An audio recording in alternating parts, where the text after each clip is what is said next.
Fort Hood, Texas stretched out beneath the merciless July sun, waves of heat dancing across the sprawling training grounds. The thunder of heavy machinery echoed across the landscape as Colonel Frank Iron Thunder Harrington stood atop the observation platform, his weathered hands gripping the railing. At 62, his frame remained powerful, hardened by decades of military service. The desert tan beret cast a shadow over piercing blue eyes that missed nothing, scanning the field with the precision of the gunner he had once been. Below him, a formation of M1A2 Abrams tanks maneuvered through the training course, their 70-ton frames surprisingly agile under the command of the young recruits he was training. Frank's jaw tightened as he watched Tank 3 veer slightly off course, a mistake that would be fatal in actual combat. "Straighten out, 3, he muttered, voice low but intense. "Check your position." Sergeant Williams, standing beside him, adjusted his headset. "Colonel's seeing you drifting, Taylor," he relayed to the tank commander. "Correct your bearing." The tank immediately adjusted course, metal tracks churning dust as it rejoined a formation. Frank nodded once, satisfaction momentary before his attention shifted to the next potential issue. 35 years of combat experience had taught him that death lived in the details. "These kids," he said, the words not quite a complaint but heavy with meaning. "They've got the technical knowledge, but they're missing the instinct." Williams, nearly half Frank's age, knew better than to offer platitudes.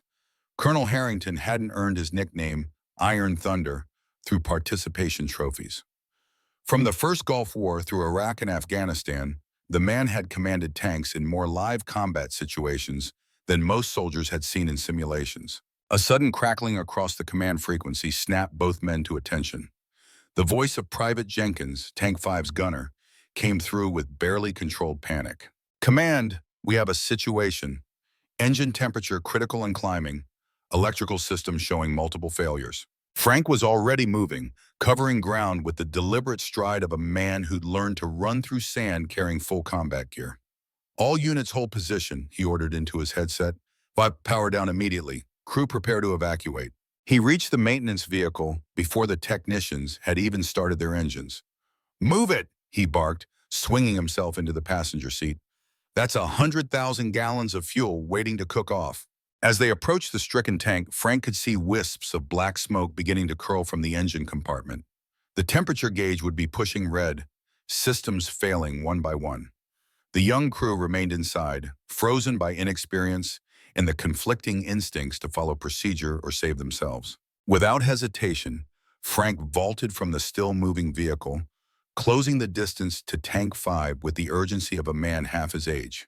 He climbed the hull with practiced efficiency, wrenching open the commander's hatch. "Out now," he ordered, the tone leaving no room for question.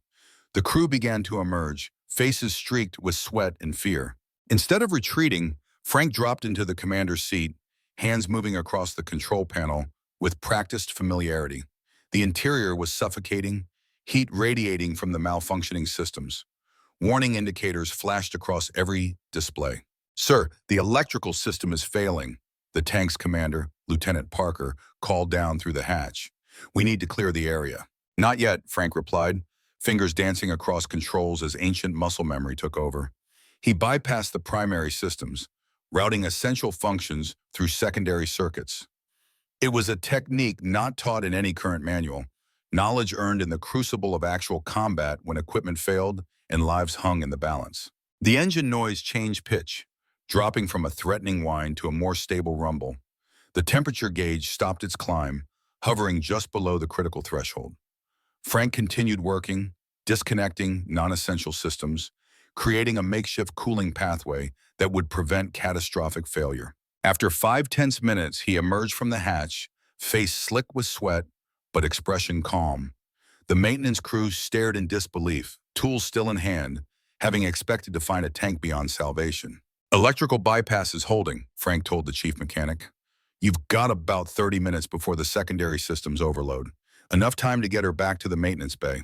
The tank crew stood nearby, embarrassment and admiration warring on their young faces. Frank approached Lieutenant Parker, noting the way the young officer straightened his posture unconsciously. "You know what would have happened if this had occurred in combat?" he asked, voice level. "We would have lost the tank, sir, and possibly the crew, and any infantry you were supporting, and potentially the mission." Frank's eyes narrowed slightly. Technology fails. Systems malfunction. The difference between defeat and victory is what you do in those moments. The gathered soldiers listened with rapt attention. This wasn't theoretical instruction from a manual. This was hard-earned wisdom paid for in blood and fire. Tomorrow, each crew will practice emergency protocols until they become instinct, Frank continued, because in real combat, you don't get second chances. As the maintenance team began recovery operations, Frank walked away, mind already turning to the adjustments needed in the training regimen. But something else nagged at him, a distant memory triggered by the day's events. His thoughts drifted back to '91, to the endless deserts of Iraq during Operation Desert Storm. The rhythmic swaying of the present-day transport vehicle faded, replaced by the memory of his Abrams charging across the sand, part of the 1st Armored Division's devastating advance into enemy territory. The Iraqi Republican Guard's T-72 tanks emerged from the sandstorm like ghosts, their silhouettes barely visible through the swirling maelstrom. Frank, then a young captain, had felt rather than seen the incoming enemy, an instinct developed through countless hours in the simulator and weeks in actual combat. "Gunner Sabot, tank," he had called to Sergeant Ray Martinez, his gunner. "Identified," Martinez responded, the thermal sight cutting through the sandstorm to reveal the enemy tank's heat signature. "Fire. On the way!" The Abrams shuddered as the 120-millimeter round left the barrel, followed almost instantly by the distant explosion as it found its mark. But there was no time for celebration as 2 more enemy tanks appeared, shells impacting the sand around them. "Driver, hard right. Find cover behind that ridge," Frank ordered, calculating trajectories and positions even as adrenaline surged through his system. Private Wilson responded immediately, the massive tank pivoting with surprising agility. A shell screamed overhead, missing by meters. The radio crackled with panic. "Thunder 6, this is Lightning 3. We're hit, mobility killed, crew injured, enemy approaching from north cannot engage." Frank made his decision in an instant. "Lightning 3, hold position. We're coming to you." "Thunder 6, that's negative. Too many hostiles. Complete your mission. Not leaving you out there, Lightning. Thunder Squad, converge on my position. We're going hunting." What followed was 20 minutes of the most intense tank warfare of Frank's career. The Abrams tanks of Thunder Squad used their superior technology and Frank's unorthodox tactics to systematically eliminate the Iraqi force. Frank's tank alone accounted for 3 enemy vehicles, including 1 shot taken while on the move at maximum range, a feat that would later be studied at West Point. When they reached Lightning 3, the disabled American tank was surrounded by the burning hulks of enemy vehicles. Its crew was extracted, bloodied but alive, and evacuated to safety. Later, as the medics treated a shrapnel wound on his forearm, Frank's commanding officer approached. "That was either the bravest or the most foolish thing I've seen in this war, Harrington," the colonel said. "You risked your entire squad for 1 tank." Frank had looked up, eyes clear with a conviction. "With respect, sir, we don't leave our people behind. Not while there's breath in my body and fuel in my tank." The name Iron Thunder was born that day, not just for the devastating effectiveness of his gunnery, but for the unshakable resolve that would define his entire career. The memory faded as the transport vehicle reached the command center. Frank emerged into the present-day Texas heat, the weight of his years briefly heavy on his shoulders. So much had changed in warfare since those days, yet the fundamentals remained eternal. Courage, commitment, the bond between soldiers that transcended all else. His radio chirped, returning him fully to the present. "Colonel Harrington," came the voice of his administrative assistant. "General Blackwood's office has called twice. They're requesting your immediate presence at the Pentagon." Frank frowned. James Blackwood, commander of the U.S. Armored Forces, was not a man who made casual requests. "Did they say what this is about?" "No, sir. Just that it's urgent and concerns national security. There's a transport standing by to take you to the airfield." Frank glanced back at the training grounds, where the young tank crews continued their exercises under the watchful eyes of his subordinates. Something told him their training would need to continue without him for a while. "Tell them I'm on my way." Chapter 2, The New Threat. The Pentagon's corridors hadn't changed in the decades Frank had been visiting the massive complex. The same institutional lighting, the same hushed conversations as military personnel and civilian contractors moved with purpose through the labyrinthine hallways. The only differences were the faces, getting younger every year, while his own grew more weathered. The Marine Guard outside General Blackwood's office checked Frank's credentials before nodding him through. Inside, he found not just General Blackwood, but a collection of high-ranking officers and civilians arranged around the conference table. Their conversations stopped abruptly as he entered. "Colonel Harrington," Blackwood said, rising to greet him with a firm handshake. The general was in his late 50s, with closely cropped silver hair and the ramrod-straight posture of a lifelong military man. "Thank you for coming on such short notice." Frank nodded, taking in the room with a quick glance. The atmosphere was tense, charged with an urgency he recognized from countless pre-operation briefings. "Sounded important, sir." "It is. Please have a seat." Blackwood gestured to an empty chair. "You know Secretary Wallace from the Department of Defense, and I believe you've met Dr. Chen from DARPA." Frank acknowledged each with a nod as he sat down. The presence of the Defense Secretary and the head of the Defense Advanced Research Projects Agency confirmed his suspicion that this was no routine meeting. "Let me get straight to the point," Blackwood began, activating a display screen on the wall. "This is Project Thunderbolt."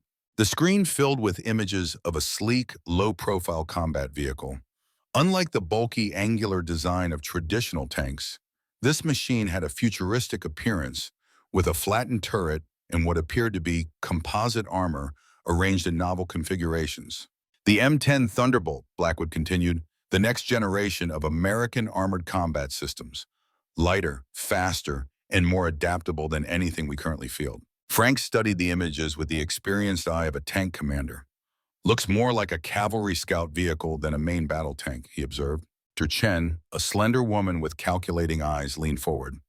"That's because it represents an evolution beyond traditional tank design, Colonel. The M10 integrates advanced AI targeting systems, networked battlefield awareness, and adaptive armor that reconfigures based on threat assessment. It's designed to operate in smaller, distributed units," added Secretary Wallace, "more suited to the asymmetric warfare environments we expect to face in coming decades." Frank's expression remained neutral, though his mind was rapidly processing the implications. "And the main armament?" "A 105mm electromagnetic accelerator," Dr. Chen replied.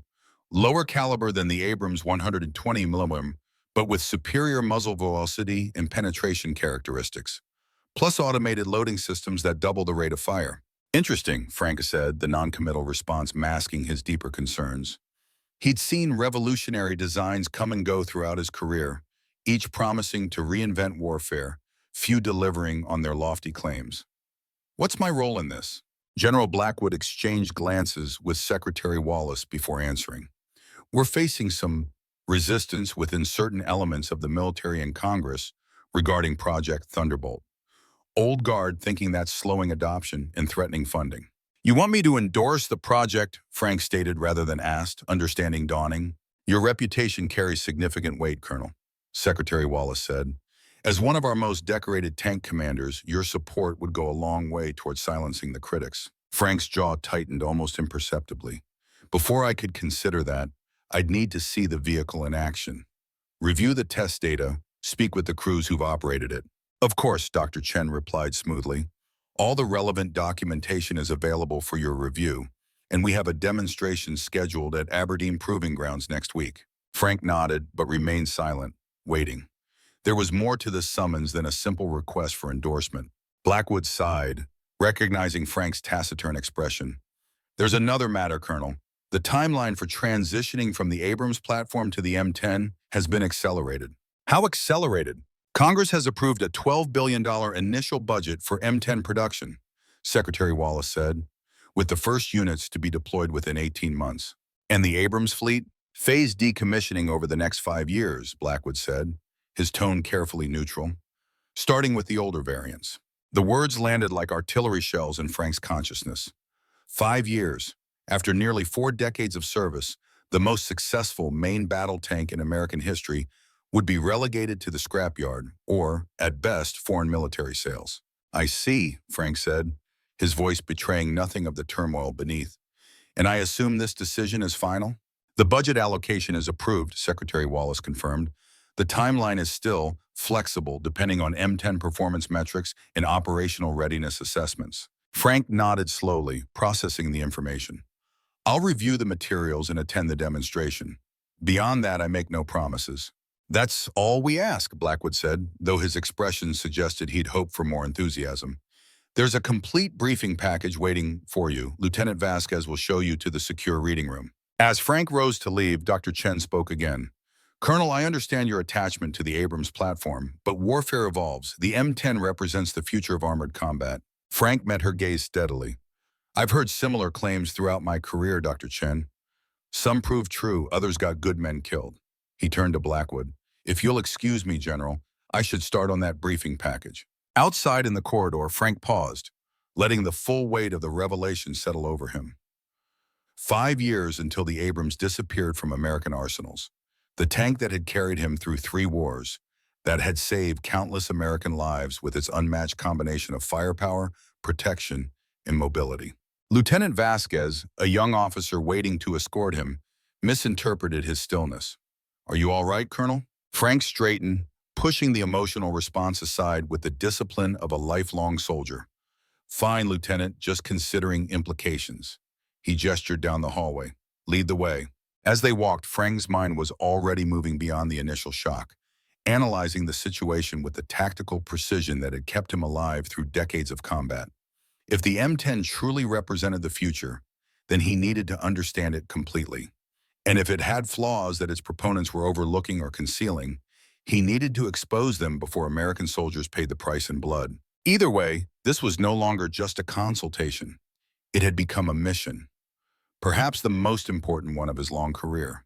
Chapter 3, Old Friends. The sun was setting over Frank's ranch in the Texas Hill Country, painting the sky in brilliant oranges and purples. The modest property, purchased after his second tour in Iraq, had become his sanctuary over the years, a place where the constant noise of military life faded into the gentle sounds of nature. He sat on the porch, a glass of bourbon in hand, surrounded by stacks of documents from the Pentagon briefing.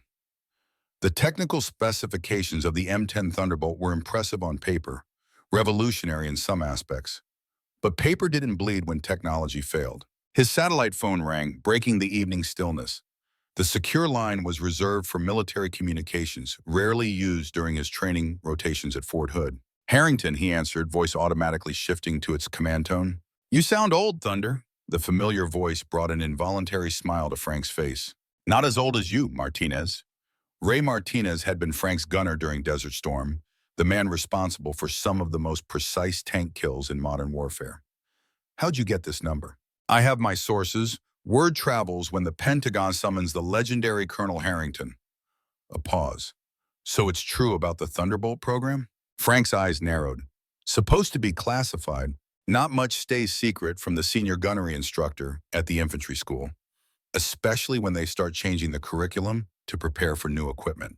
Frank sighed, taking a sip of bourbon. It's true, 5-year phase out of the Abrams fleet. Jesus! Martinez's voice carried the same shock Frank had felt in Blackwood's office. And they want your blessing? More or less. And I need more information before I put my name behind a platform that soldiers' lives will depend on. Frank set down his glass, decision crystallizing. How quickly can you get to Texas? You asking officially or unofficially? Unofficially, very unofficially. Martinez chuckled. I've got leave coming. Could be in Austin by tomorrow afternoon. Good. There's someone else I want to bring in, Michael Thompson. Doc, haven't heard that name in years. He's still at West Point? Teaching military history. If anyone can put this transition in proper context, it's him. You're building a war council, Thunder. It wasn't a question. Call it a consultation group. One more person, Sarah Coleman. A low whistle came through the phone. The weapons development specialist, ambitious. She's at DARPA now, might have insight on the M10 that isn't in the official documentation. This could ruffle some feathers at the Pentagon. Frank glanced at the stack of classified documents, thinking of the young soldiers who would eventually stake their lives on the Thunderbolt's performance. Some feathers need ruffling. 3 days later, Frank's ranch became the site of an unofficial summit that would have given Pentagon security officers heart palpitations. Around his dining table sat over a century of combined military experience, focused on a question that would shape the future of American armored warfare. Ray Martinez had aged well, his compact frame still fit from daily physical training with recruits at Fort Benning. At 60, his mustache had gone gray, but the keen eyes that had sighted through countless tank gunner optics remained sharp. The rate of fire looks impressive, he said, reviewing the M10's weapons specifications. But I'm concerned about ammunition capacity. Only 32 rounds total? The Abrams carries 42. Across the table, Dr. Michael Doc Thompson nodded in agreement. At 65, the former tank commander turned military historian had a distinguished bearing, enhanced by the bow tie he wore even in this informal setting. Historical precedent suggests reducing ammunition capacity is problematic, he noted. The German Panther had higher velocity and better penetration than the American Sherman in World War II, but limited ammunition. In prolonged engagements, that became a critical vulnerability. Sarah Coleman, the youngest of the group at 57, though still with streaks of silver in her dark hair, tapped her tablet screen thoughtfully. Her transition from Army officer to DARPA weapons specialist had given her a unique perspective, bridging military and scientific viewpoints. The M10 design assumes networked operations, she pointed out. Smaller ammunition loads are supposedly offset by better target acquisition and fewer wasted shots. But that assumes communications infrastructure remains intact during combat. Frank listened intently, comparing their observations with his own analysis. The Pentagon documentation painted the M10 as a revolutionary step forward, but every revolution had its costs. The question was whether those costs had been fully calculated. What troubles me most, he said finally, is the doctrinal shift. The M10 is being positioned as both a tank and not a tank, depending on which argument best serves the procurement process. Classic Pentagon doublespeak, Martinez snorted. Call it a tank to get tank funding, but call it a combat system when traditional tank requirements become inconvenient. Thompson leaned forward, professorial instincts engaging. Throughout military history, successful platforms have clear doctrinal roles. The Abrams was designed as a main battle tank with specific capabilities and limitations. This hybrid approach to the M10 suggests confusion of purpose that could be catastrophic in actual combat. Coleman's expression remained analytical. The networking capabilities are impressive, but create new vulnerabilities. Every connected system is a potential point of failure or electronic warfare attack. And the armor protection is significantly reduced, Martinez added. The adaptive systems sound promising, but they are untested in actual combat conditions. Frank stood up, moving to the window that overlooked his property. The Texas sunset painted the landscape in golds and ambers, reminding him of desert deployments long past. When he spoke, his voice was contemplative. The Abrams wasn't perfect when it was introduced either. New systems always have growing pains. He turned back to face the group, but it was designed with clear principles. Survivability of the crew was paramount. Firepower had to be sufficient to defeat any enemy armor, and mobility had to allow us to fight on our terms, not the enemy's. And you don't see those principles in the M10, Coleman asked? I see a platform designed by committee, trying to be all things to all people. A scout vehicle with tank firepower, a tank with scout vehicle protection. Frank shook his head. In my experience, that's a recipe for a system that does nothing exceptionally well. The room fell silent as the implications settled over them. Finally, Martinez spoke the question on everyone's mind. So what's our play here, Thunder? You've got the Pentagon's attention. What are you going to do with it? Before Frank could answer, his satellite phone buzzed with an incoming message. He checked the screen, eyebrows rising slightly. It's from Ray's son, Carlos. Says he needs to speak with us urgently. Martinez looked surprised. Carlos? He's working at Aberdeen as an engineer, but he doesn't usually reach out through military channels. Frank activated the speaker function and placed the phone on the table. Captain Martinez, this is Colonel Harrington. You're on with your father and 2 other officers. What's so urgent? The voice that came through was tense, speaking quickly. Sir, I can't talk long. I'm on the M10 development team at Aberdeen. There's something you need to know before the demonstration next week. Martinez leaned forward, concern evident. Carlos, what's going on? The test parameters have been modified to showcase the M10's strengths and mask its weaknesses. The terrain, the targets, even the weather conditions were specially selected. Frank exchanged glances with the others. That's not unusual for a demonstration, Captain. This goes beyond normal optimization, sir. They're not testing real-world vulnerabilities.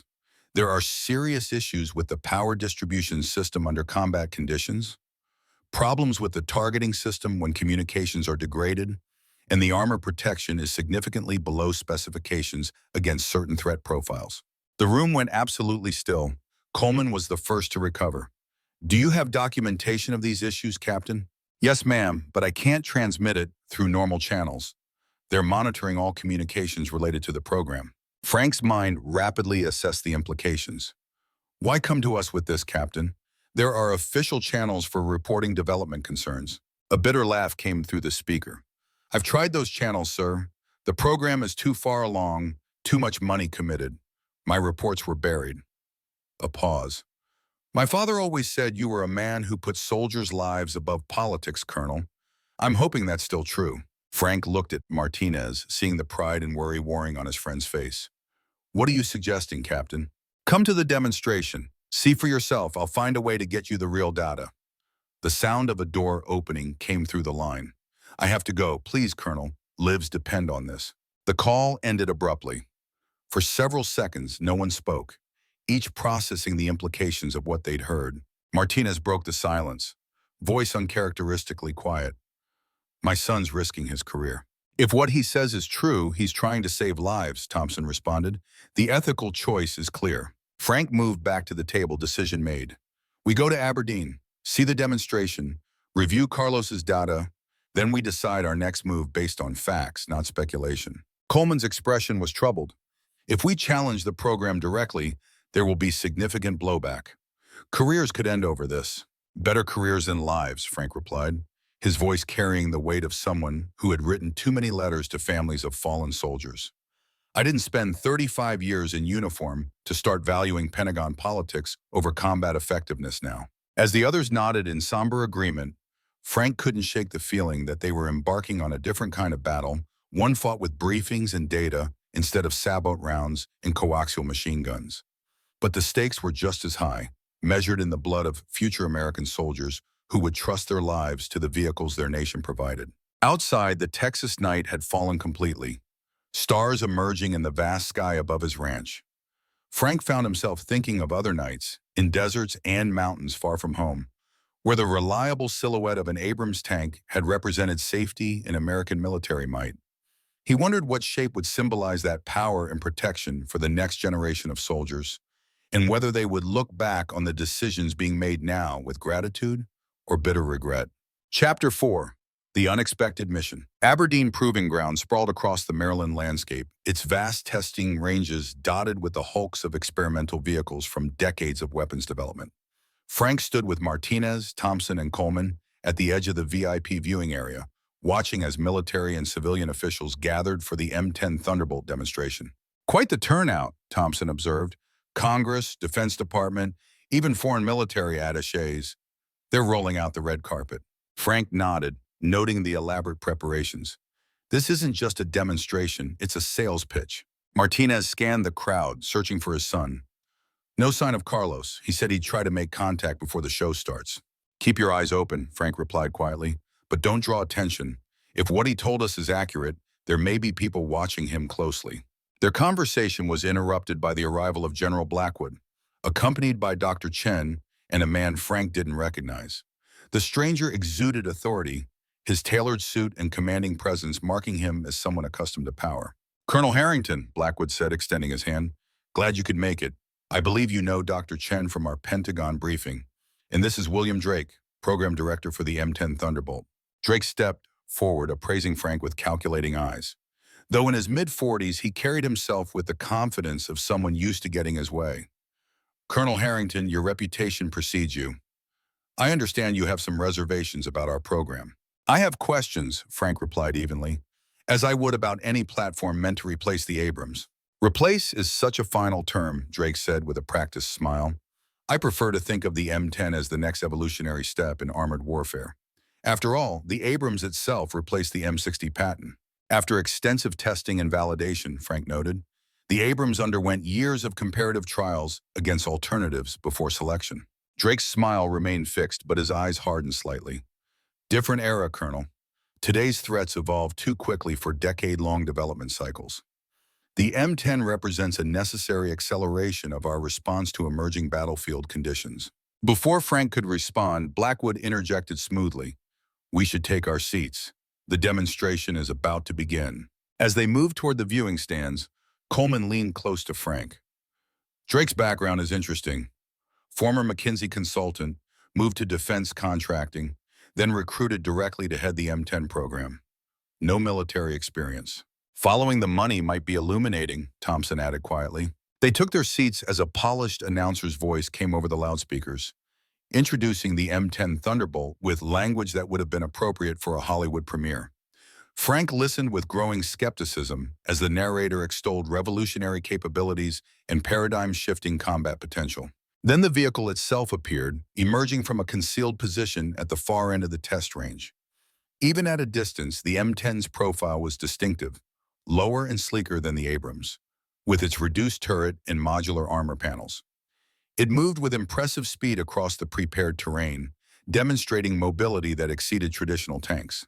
Maximum speed of 50 miles per hour, Drake commented from nearby, nearly twice the practical speed of the Abrams. Frank watched critically as the M10 executed a series of maneuvers, noting both its agility and the way the demonstration course seemed carefully designed to showcase these capabilities. The firing demonstration that followed was equally impressive, the electromagnetic cannon striking targets with precision at ranges that matched or exceeded current tank guns. Automated targeting system with predictive tracking, Drake continued. The AI anticipates enemy movement, increasing first-round hit probability by 30%. Throughout the demonstration, Frank maintained his professional demeanor, but his experienced eye caught details that raised concerns. The targets were stationary or moving in predictable patterns.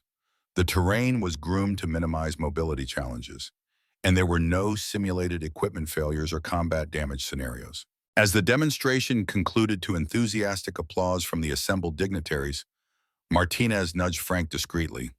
10 o'clock. Carlos. Frank glanced casually in the indicated direction, spotting Captain Carlos Martinez at the edge of the viewing area. The young officer made a subtle gesture toward a nearby equipment shed before disappearing behind a group of contractors. Ladies and gentlemen, came the announcer's voice, please join us in the reception pavilion for refreshments and a more detailed briefing on the M10 Thunderbolt program. As the crowd began moving toward the large tent set up near the parking area, Frank turned to his companions. Coleman Thompson joined the reception, maintained visibility with the program officials. Martinez and I will circle back shortly. Coleman nodded, understanding immediately. We'll keep Drake and Chen engaged. Frank and Martinez separated from the group casually, moving toward the equipment buildings as if headed for the restrooms. Once out of sight of the main crowd, they changed direction, approaching the shed where Carlos had indicated. The young captain was waiting inside, nervously checking his watch. He straightened as they entered, saluting Frank automatically before embracing his father briefly. I don't have much time, Carlos said, pulling a small data drive from his pocket. Everything's here. Test results, engineering assessments, failure reports. The program is rushing to deployment without addressing critical vulnerabilities. Frank took the drive. What specifically should we be looking for? Power system failures under sustained operations. The electromagnetic cannon draws massive current. In testing beyond demonstration parameters, we're seeing cascade failures that disable multiple systems simultaneously. Carlos's expression was grim. And the armor protection doesn't meet specifications against modern anti-tank weapons. The composite panels work in controlled tests, but manufacturing quality issues are being ignored to meet production timelines. Martinez placed a hand on his son's shoulder. You're risking your career with this, Carlos. Lives matter more than careers, Dad. You taught me that. The young officer checked the door anxiously. There's something else. The primary contractor, Nextech Defense Systems, has unusual financial structures. Offshore accounts, shell companies. Drake has been pushing design decisions that benefit Nextech even when testing indicates better alternatives. Frank's eyes narrowed. You're suggesting corruption? I'm not sure, but the money trail doesn't add up. Carlos handed Frank a second, smaller drive. Financial records I could access. Might be nothing, might be something. A voice called out from outside, causing Carlos to stiffen. That's Chen's assistant. They're looking for me. He moved toward the door. Review the data. The M10 has potential, but not like this, not rushed into service with known flaws. We'll handle it, Frank assured him. Stay safe, Captain. Carlos nodded, then slipped out the door, composing his features into professional neutrality as he headed toward the reception area. Martinez watched his son go, pride and concern evident in his expression. He's a good kid, always had a strong sense of right and wrong. Takes after his old man, Frank replied, pocketing the drives. Let's rejoin the others before our absence becomes conspicuous. They made their way to the reception pavilion, where Thompson and Coleman were engaged in conversation with Dr. Chen. Drake stood nearby, watching the interaction with poorly concealed impatience. Ah, Colonel Harrington, Chen said as they approached. We were just discussing the M10's targeting system. Dr. Thompson raised some interesting historical parallels with previous generation advances. Drake inserted himself into the conversation. And what did you think of the demonstration, Colonel? Impressive, wasn't it? Choreographed, Frank replied candidly. I'd be more interested in seeing how the M10 performs under less controlled conditions. Drake's smile tightened. We're demonstrating capabilities, Colonel, not creating artificial challenges. The data speaks for itself. Some data more than others, apparently, Frank said, his gaze level. Something flickered in Drake's eyes. A momentary calculation that Frank recognized from countless confrontations throughout his career. This man was assessing him as a threat, not a colleague. I hope you'll include today's observations in your report to General Blackwood, Drake said finally. The future of American armored warfare depends on visionary thinking, not entrenchment in outdated platforms. My report will be thorough, Frank assured him. I take the safety of American soldiers very seriously. Before Drake could respond, a commotion near the entrance to the pavilion drew everyone's attention. A military police officer was speaking urgently to General Blackwood, whose expression rapidly shifted from annoyance to grave concern. Blackwood crossed to where Frank's group stood, his voice low but intense. Colonel Harrington, I need a word, privately. Frank followed the general to a quiet corner of the pavilion, Martinez, Thompson, and Coleman trailing at a discreet distance. What's happened, sir? Blackwood's face was grim.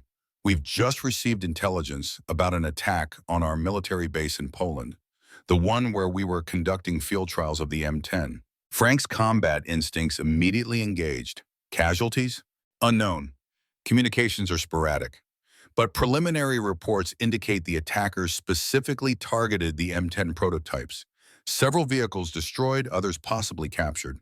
Terrorists? Insurgents? Blackwood shook his head. The attack was too coordinated, too professional. Military precision. The implications were immediate and serious.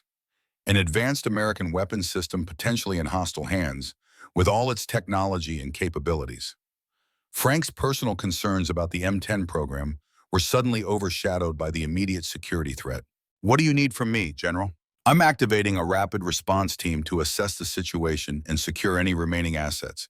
Given your experience and familiarity with the program, I want you to lead it. Blackwood's expression was deadly serious.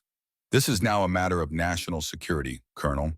Whatever reservations you have about the M10 itself, we cannot allow its technology to fall into enemy hands. Frank glanced back at his friends, who watched with concern from a distance, then at the pocket containing the drives Carlos had provided. The timing was almost too perfect to be coincidence, but there was no time to explore that now.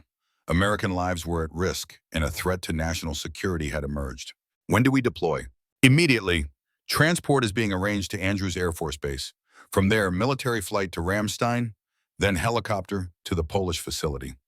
Blackwood placed a hand on Frank's shoulder. I need your best work on this, Thunder. Find our people, secure our technology, and identify who's responsible. Frank nodded once, decision made. The M10's flaws and the potential corruption behind its development were serious concerns, but they would have to wait. Right now, American soldiers needed him, and that trumped everything else. I'll need my team, he said, gesturing to Martinez, Thompson, and Coleman. Blackwood hesitated only briefly. Approved. Their expertise could be valuable, but this operation remains classified at the highest level. Understood. Frank straightened, years falling away as the mission focus took hold. Iron Thunder was going back to war, perhaps for the final time. And whatever waited in Poland, he would face it as he had faced every challenge throughout his long career, with courage, determination, and the unshakable commitment to bring his people home safely. As he rejoined his companions to brief them on the situation, Frank felt a familiar calm settling over him, the clarity of purpose that came with decisive action. The controversy surrounding the M10 program hadn't disappeared, but it had been superseded by a more immediate concern. For now, his path was clear. The mission came first. The truth would have to wait. The C-17 Globemaster III thundered through the night sky, its massive frame cutting through turbulence with methodical power. Inside the cargo hold, Colonel Frank Harrington sat with his hastily assembled team, reviewing satellite imagery of the compromised Polish base on ruggedized tablets. The cabin's dim red lighting cast their faces in stark relief, highlighting the gravity etched into their expressions. Thermal imaging shows multiple burn signatures consistent with armored vehicles, Coleman said, gesturing to heat blooms visible on the satellite feed. At least 3 M10 prototypes were destroyed in place. Martinez leaned closer to the screen. And the others? There were supposed to be 8 units at the facility. Unknown, Frank replied, swiping to another image. These tracks suggest several vehicles were moved off-site, heading east. Polish border forces are on alert, but there's a 6-hour gap between the attack and the first response. Thompson, who had been studying personnel manifests, looked up with concern. 27 American personnel assigned to the base. No confirmation on casualties yet. Frank nodded grimly. The weight of those unknown fates pressed against his consciousness.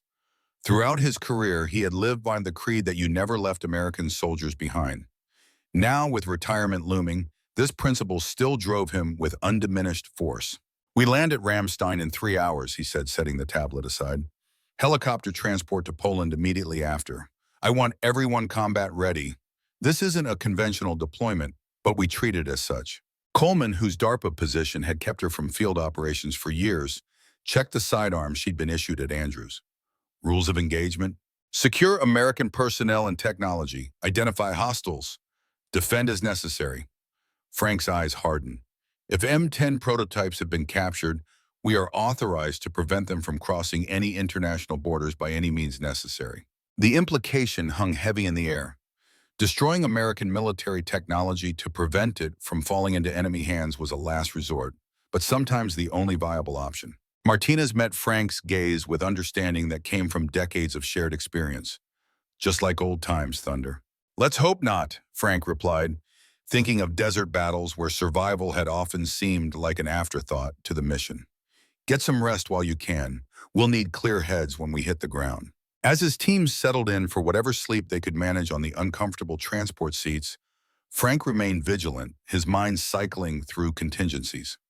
The data Carlos Martinez had provided remained secure on the drives in his pocket, temporarily overshadowed by the immediate crisis but not forgotten.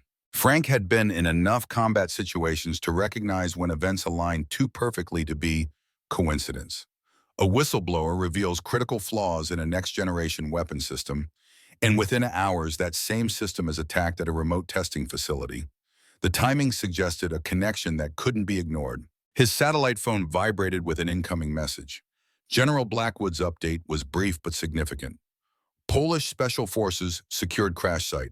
1 M10 destroyed during attempted transport. Recovered bodies confirm hostile force includes former Russian Special Operations personnel.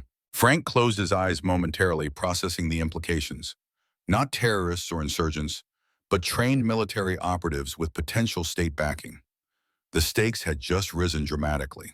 When he opened his eyes again, they reflected the same steely determination that had carried him through 3 wars and countless missions. Whatever waited in Poland, whoever was behind this attack, they would discover why Frank Harrington had earned the name Iron Thunder through decades of combat. Some threats could only be answered with the language of controlled violence that professional soldiers understood. And despite his age and the political complexities surrounding the M10 program, Frank remained fluent in that harsh dialect of human conflict. The situation in Poland had evolved by the time Frank's team arrived at the compromised facility. Polish and American security forces had established a perimeter around the base, and forensic teams were cataloging evidence throughout the bullet-scarred compound. Colonel Alexander Nowak, commander of Poland's Rapid Response Counterterrorism Unit, greeted Frank as the helicopter landed. The Polish officer's weathered face reflected both professionalism and concern. Colonel Harrington, Nowak said, extending his hand, we have secured the area, but I'm afraid the news is not good. Frank shook the offered hand firmly. Casualties? 12 American personnel confirmed dead. 8 wounded, already evacuated to Landstuhl Regional Medical Center in Germany. 7 unaccounted for, presumed captured. The number struck Frank with physical force. 12 dead, 7 missing. Each represented a letter he would eventually write to grieving families, explaining how their loved ones had died testing an unproven weapon system thousands of miles from home. And the M10 prototypes? Nowak gestured toward the main compound. 3 destroyed in the initial attack. 1 we recovered, as you know. The remaining 4 were taken, along with technical documentation and at least 2 of the system engineers. Have you identified the attacking force? Professional military operators, Novak confirmed. Evidence suggests Russian special forces, possibly operating under private contractor status for deniability. 20 attackers minimum, well-equipped, with detailed intelligence about facility security and the M10 capabilities. Frank absorbed this information with the calculating precision of a combat veteran. An inside job. It appears so. They knew guard rotations, security protocols, even which prototypes were furthest in the testing cycle. Novak's expression darkened. This was not opportunistic. It was planned, with access to classified information. I need to see the recovered prototype in the command center, Frank said, and I want to speak with any witnesses. As they walked through the damaged facility, the evidence of the assault became increasingly apparent. Precision strike points on critical infrastructure, tactical entry wounds on the fallen security personnel, the methodical destruction of surveillance systems.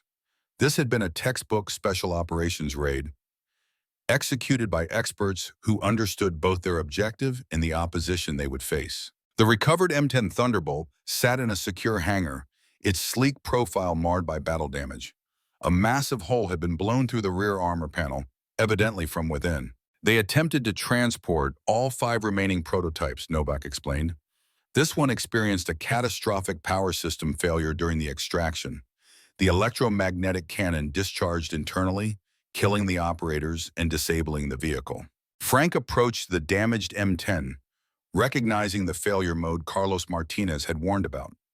Under stress conditions, the power distribution system could cascade into critical failure, potentially fatal to the crew. Coleman joined them, already examining the damage with her technical expertise. This matches the engineering concerns on the data drive, she said quietly to Frank. Exactly the vulnerability that was being downplayed in the official reports. Frank nodded, the pieces aligning in his mind. So the attackers knew about the M10's capabilities, but not all of its flaws. A fatal oversight, Novak observed. For them, at least. Martinez and Thompson appeared from the direction of the command center, their expressions grim. Security footage confirms it, Thompson reported. The attackers had detailed facility layouts, security codes, even the location of the prototype documentation. Martinez added, they specifically captured Dr. Ellis and Dr. Patel, the lead system engineers, left other personnel behind or eliminated them. They knew exactly who had the most valuable knowledge. Frank processed this information, the tactical picture becoming clearer. This wasn't just about stealing the hardware. They want the intellectual property, the design principles. With the engineers and documentation, they could potentially replicate the technology or identify its vulnerabilities for future exploitation, Coleman suggested. Frank turned to Novak. What direction were they heading? East, initially, but we lost the trail approximately 30 kilometers from here. They had transport vehicles waiting, likely shifted to conventional cargo trucks to avoid detection. The Polish officer hesitated. There is one more thing. One of the attackers was killed during the extraction. Identifications suggest former Spetsnaz, but more recently associated with the Wagner Group. The Russian private military company had become increasingly active in gray zone operations, providing Moscow with plausible deniability for actions too sensitive for official military involvement.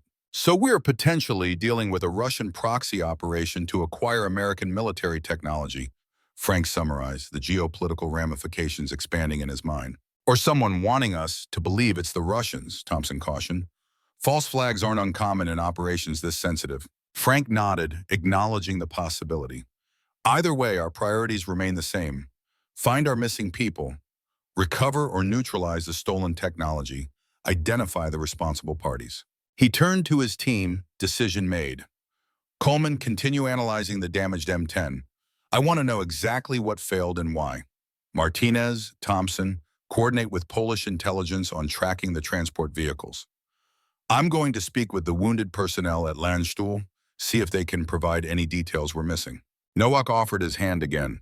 My government has authorized full cooperation, Colonel Harrington, whatever resources you need. Thank you, Colonel. Frank clasped the Polish officer's hand firmly. We'll find who did this. As the others dispersed to their assigned tasks, Frank stood for a moment looking at the damaged M10. The sleek vehicle represented billions in development costs and America's vision for the future of armored warfare. Yet its compromised armor had failed to protect its operators. Its advanced systems had malfunctioned under stress, and now its technology was potentially in hostile hands. The irony wasn't lost on Frank. The very platform intended to replace the battle-proven Abrams had become the centerpiece of an international security crisis, with American lives and secrets in jeopardy. And he, one of the Abrams' staunchest defenders, was now responsible for cleaning up the aftermath. His satellite phone vibrated with an incoming call. General Blackwood's voice came through with unusual tension. "Colonel, the situation has escalated. The president has been briefed, and the National Security Council is convening an emergency session. I need your preliminary assessment immediately." Frank's response was measured, professional.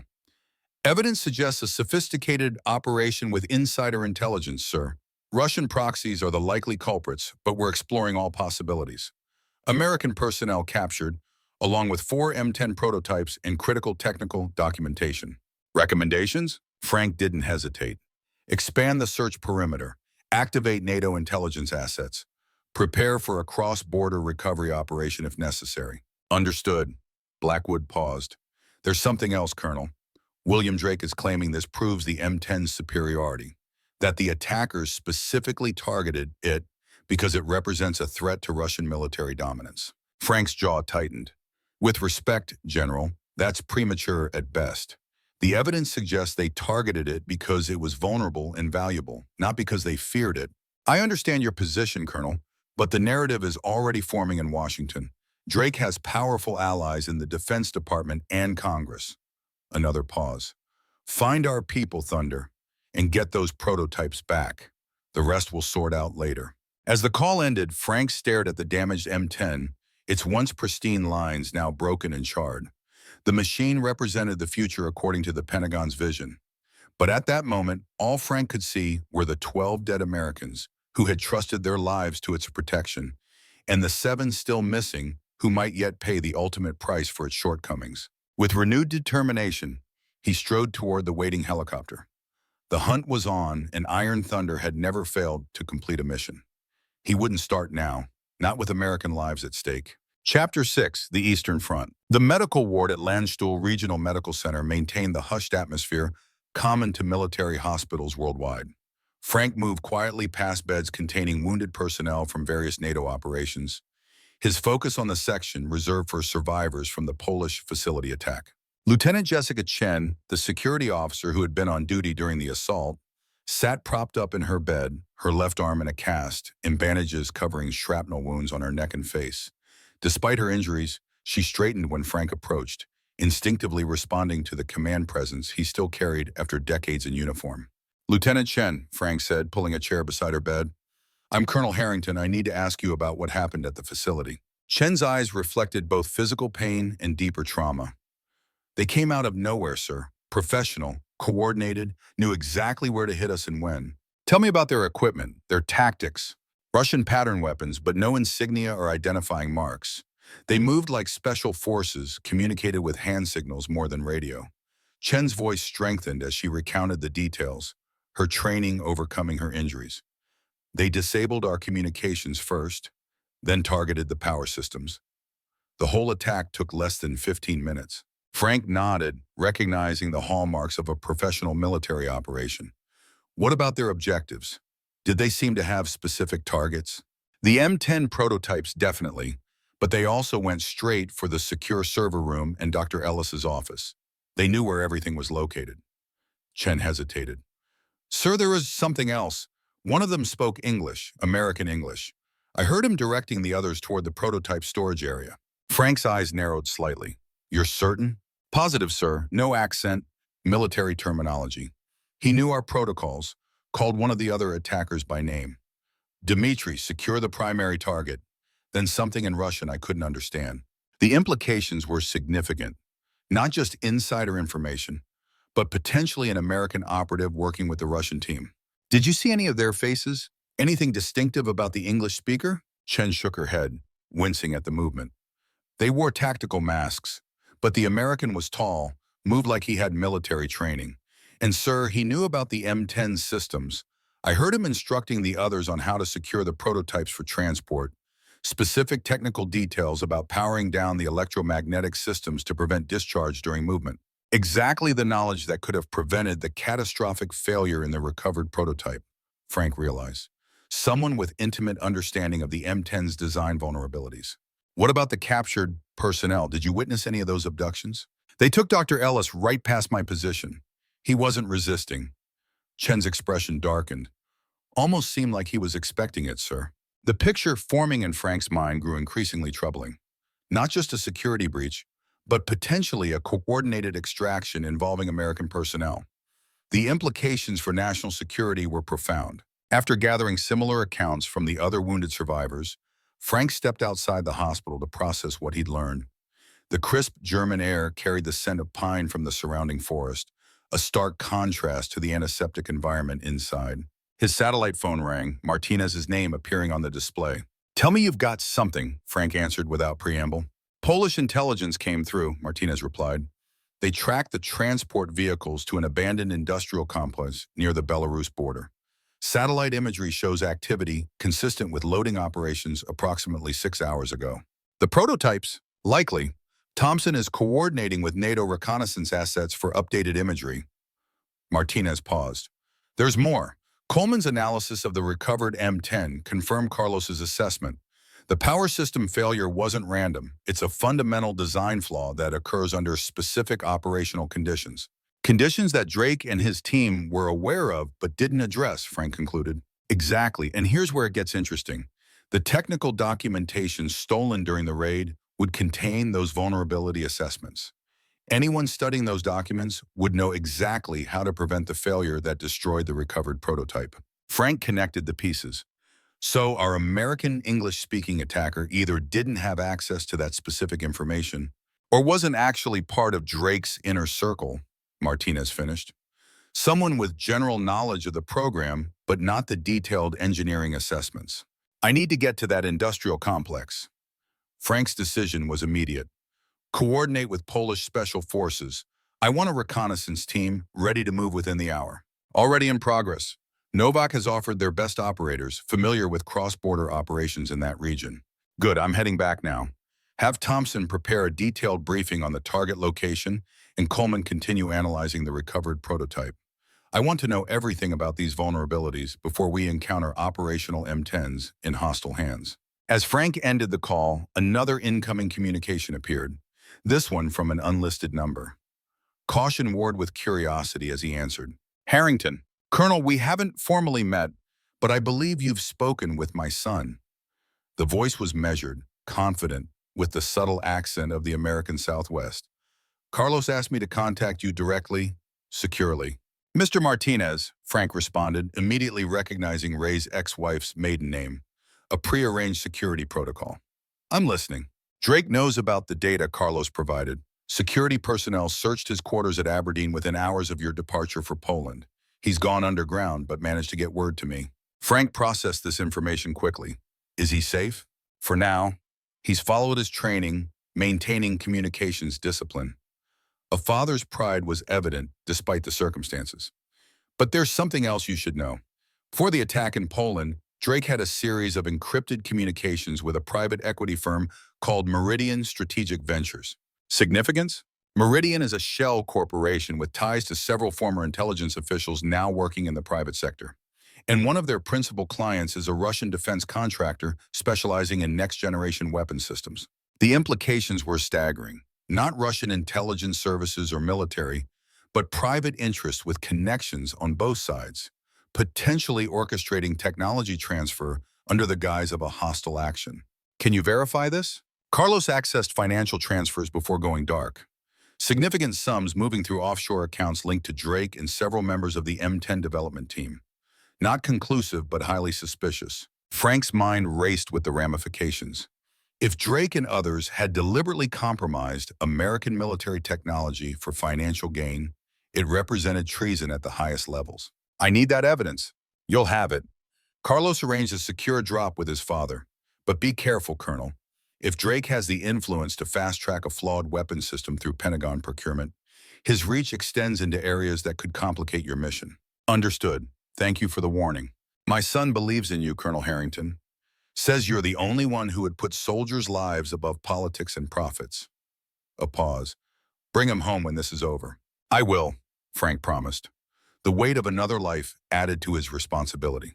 As he ended the call, Frank gazed across the hospital grounds toward the distant mountains. The mission had transformed from a technology recovery operation into something far more complex, a potential conspiracy reaching into the highest levels of the defense establishment. Yet the core principles remained unchanged.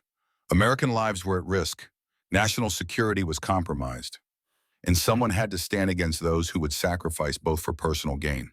With renewed resolve, Frank headed toward the waiting vehicle that would return him to the helicopter.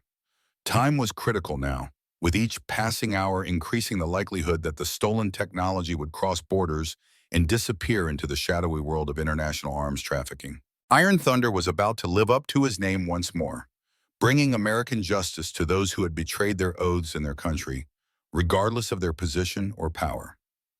The hunter had become the hunted. Chapter 7.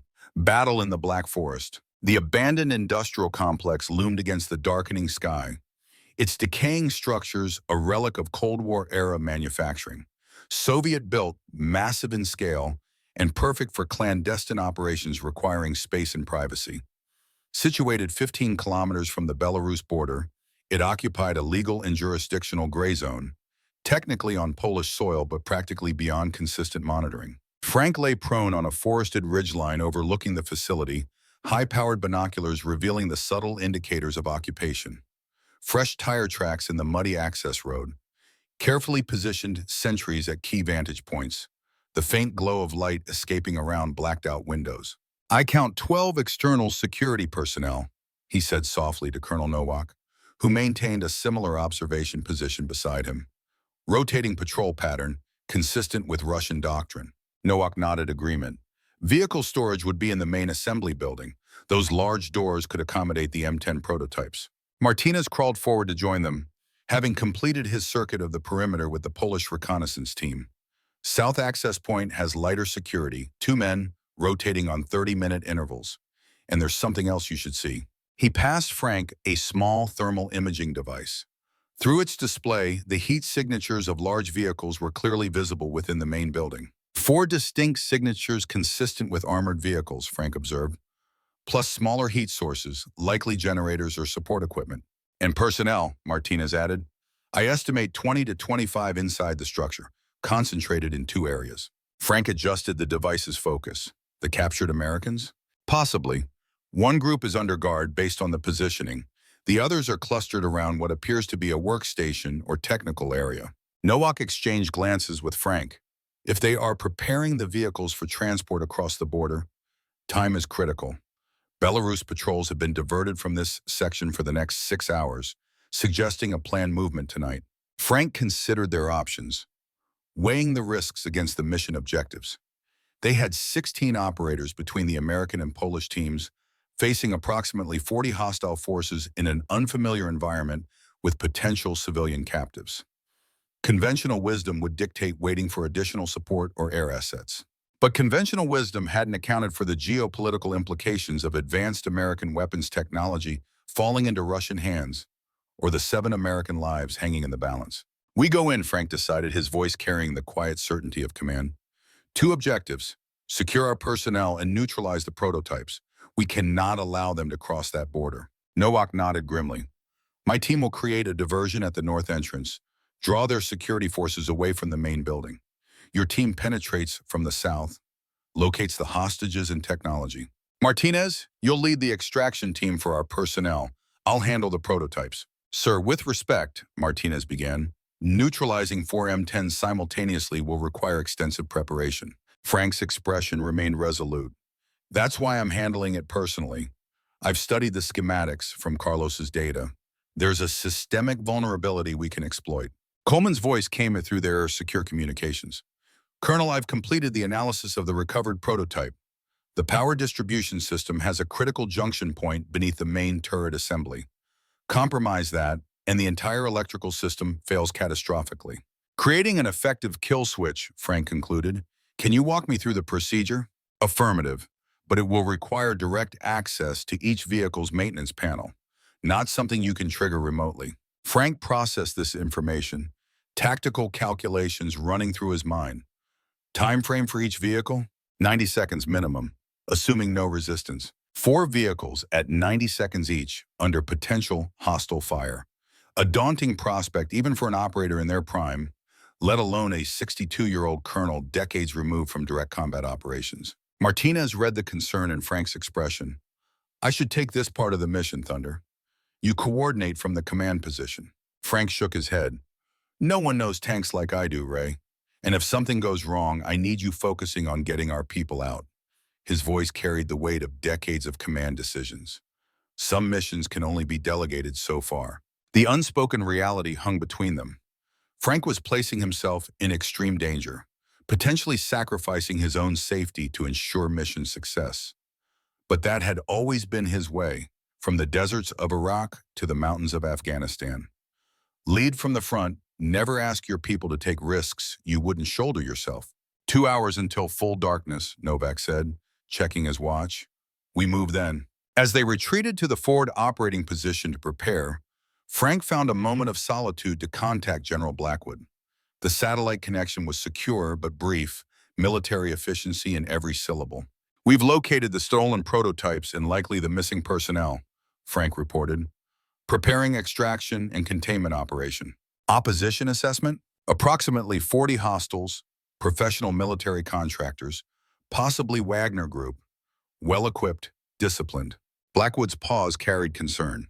Your force composition? 16 operators, mixed American and Polish special forces, adequate for the mission parameters. That's a significant numerical disadvantage, Colonel. We've faced worse odds, sir. Frank's tone allowed no argument. The alternative is allowing the technology to cross into Belarus within hours. Another pause then. Understood. Authorization granted for necessary force to secure American personnel and technology. Blackwood's voice softened slightly. Watch your 6 out there, Thunder. This mission needs you coming home afterwards. Acknowledged, sir. Frank ended the transmission, turning his attention to final preparations.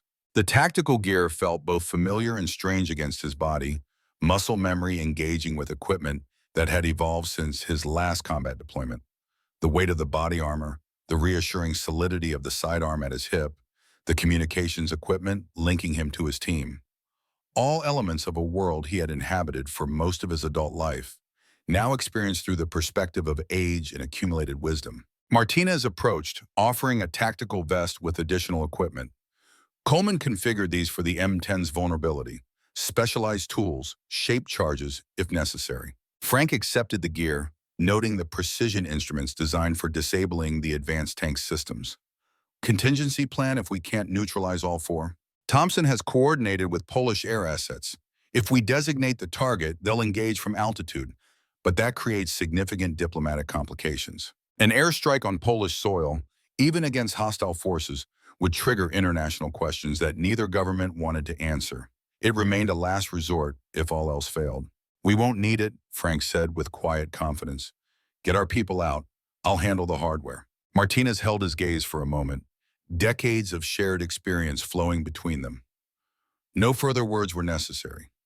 Each understood the risks, the stakes, and the unwavering commitment to the mission. As darkness enveloped the landscape, the joint team moved into their assault positions with practiced stealth.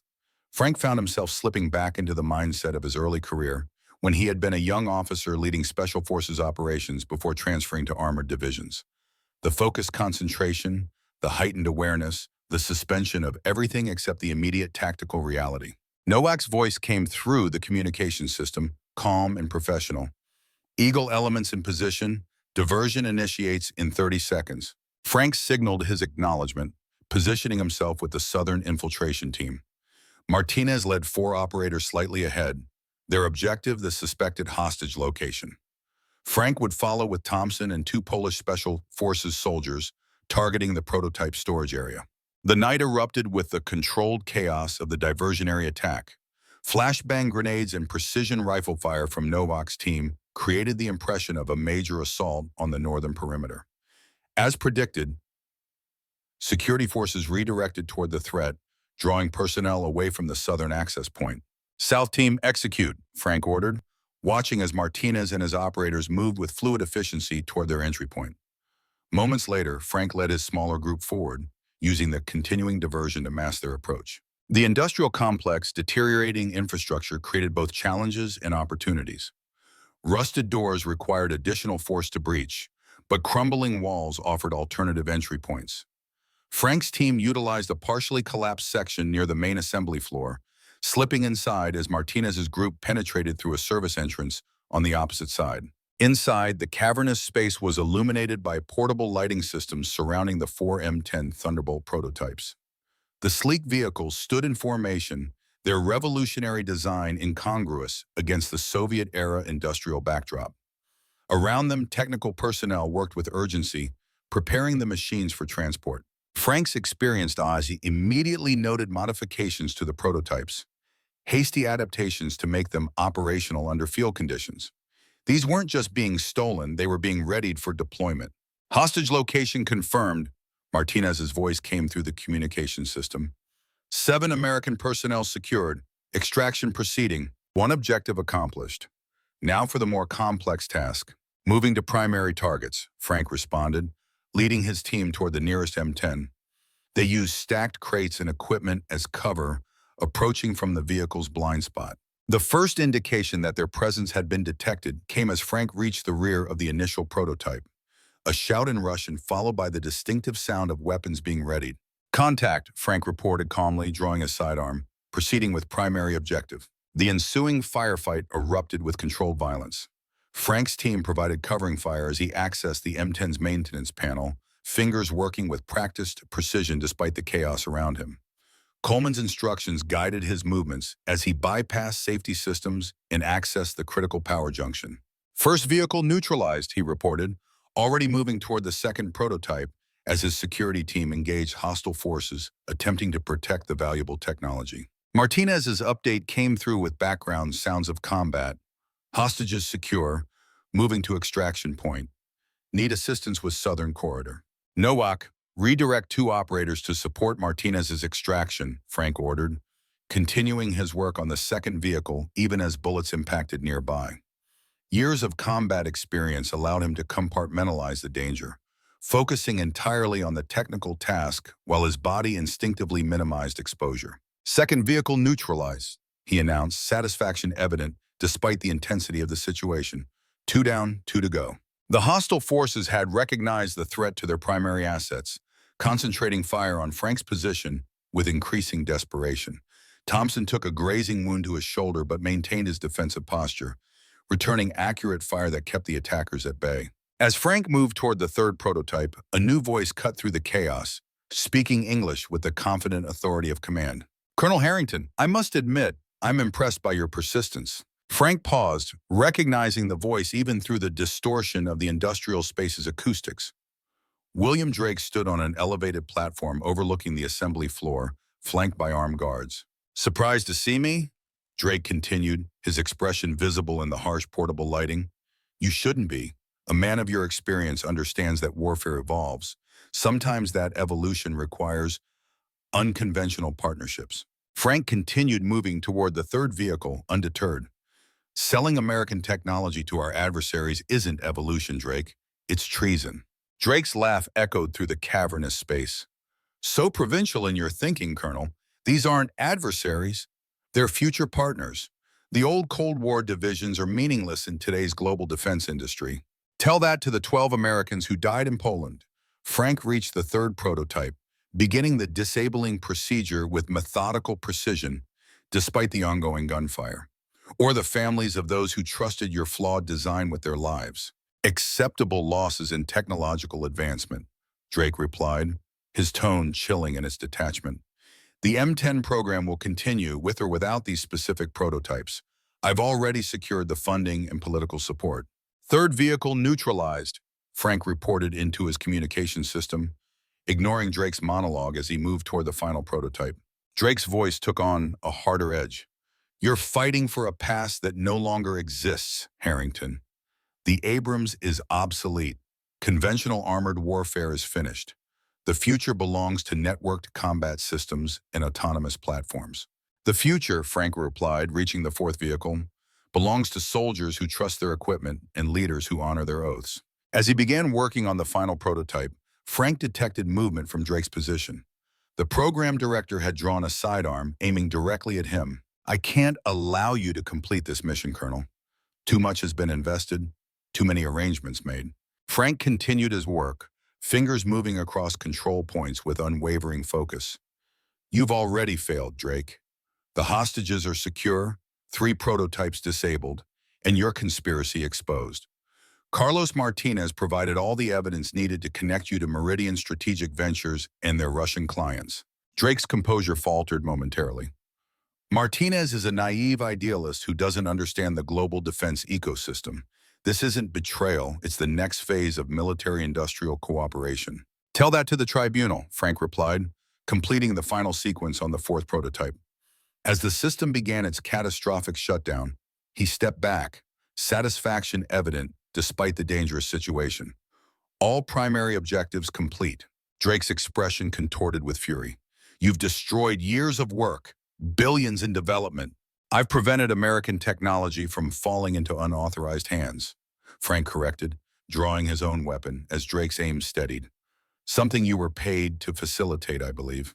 The standoff lasted only seconds before the industrial complex shook with the impact of the diversionary team breaching the main entrance, storming the facility in a coordinated assault that caught Drake's remaining forces in a devastating crossfire. Drake himself disappeared from the elevated platform amid the confusion, fleeing toward a rear exit as his security team engaged the new threat. "Drake is escaping through the eastern corridor," Frank reported, already in pursuit despite the continuing combat around him. "Moving to intercept." The chase led through a labyrinth of decaying industrial spaces, Drake's knowledge of the facility layout giving him temporary advantage. Frank followed relentlessly, decades of combat instincts guiding his movements through unfamiliar territory. He caught up to Drake at a vehicle staging area, where a black SUV waited with engine running. The program director turned at Frank's approach, weapon raised. "It's over, Drake," Frank said, his own sidearm trained unwaveringly on the younger man. "Surrender now." "It's never over, Colonel." Drake's expression held the certainty of a true believer. "The program continues. The future happens with or without your approval. All you've done is delay the inevitable evolution of warfare." "Maybe," Frank acknowledged, "but today you answer for the lives your ambition has cost." Drake's finger tightened on the trigger, a decision made in desperate calculation. Before he could fire, Frank's combat reflexes engaged with the precision honed through decades of training. His shot struck Drake's shoulder, spinning the man backward and sending his weapon clattering across the concrete. "As usual," Frank said, approaching the wounded man, "you underestimated the effectiveness of experienced operators against technological advantages." Drake clutched his bleeding shoulder, hatred and defiance warring in his expression. "You're a relic, Harrington. The last of your kind." "Perhaps," Frank agreed, securing Drake's hands with restraints. "But today, this relic completed his mission. Can you say the same?" As he brought the prisoner back toward the main facility, Frank's communication system came alive with status reports. All hostages secured and evacuated. All prototypes successfully disabled. Hostile forces contained or neutralized. The mission, against significant odds, had been accomplished with minimal friendly casualties. General Blackwood's voice came through with uncharacteristic emotion. "Thunder, this is Anvil Actual. Confirm mission status." "All objectives secured," Frank reported. "Prototype technology neutralized, hostages recovered. And we have the architect of the conspiracy in custody." A pause then. "Outstanding work, Colonel. Extraction assets inbound to your location. Prepare for immediate return to secure facilities." As the adrenaline of combat began to subside, Frank felt the weight of his 62 years settling into his muscles. The aches and strains of physical exertion beyond what his body was accustomed to in recent years. But alongside the physical fatigue came the profound satisfaction of mission accomplishment, of lives saved and threats neutralized. Martinez approached, his tactical gears showing signs of the intense combat they had experienced. "Just like old times," he said, the shared history between them evident in his expression. Frank nodded, surveying the secured facility where Polish forces now processed captured personnel and equipment. "Some things change," he replied. "Some remain constant." The principles that had guided his military career, the commitment to protecting American lives and interests, the dedication to professional excellence, all remained as relevant now as they had been decades earlier in the deserts of Iraq. As extraction helicopters approached, their distinctive thrum echoing through the night, Frank allowed himself a moment of reflection. The M10 Thunderbolt program represented a vision of warfare's future that prioritized technology over human judgment, automated systems over experienced operators. Today had demonstrated the limitations of that vision, the enduring value of the qualities he had championed throughout his career. The battle at the industrial complex would soon transition to a different kind of conflict, one fought in Pentagon briefing rooms and congressional hearings. The evidence of corruption and technology transfer would require accountability at the highest levels. But that was tomorrow's mission. For now, Frank Harrington, Iron Thunder, to generations of tank commanders who had served under his leadership, had once again demonstrated why experience and judgment remained the most valuable weapons in any nation's arsenal.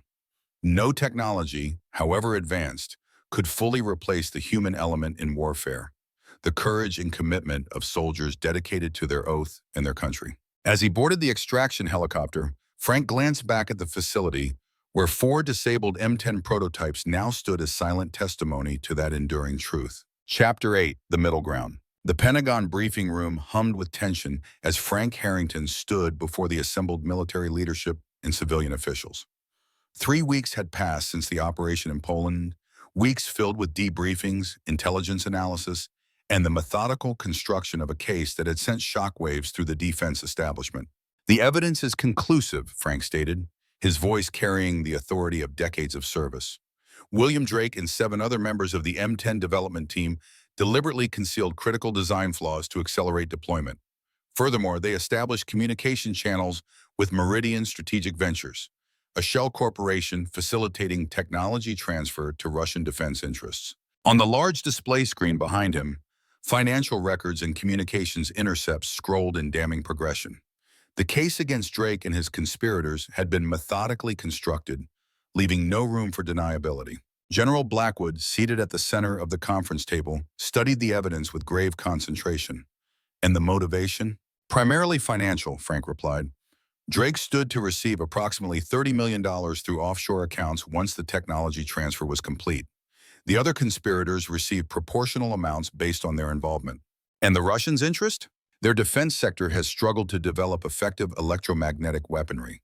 The M10's advancements would have provided a significant shortcut, potentially saving years of research and development. The room absorbed this information in somber silence.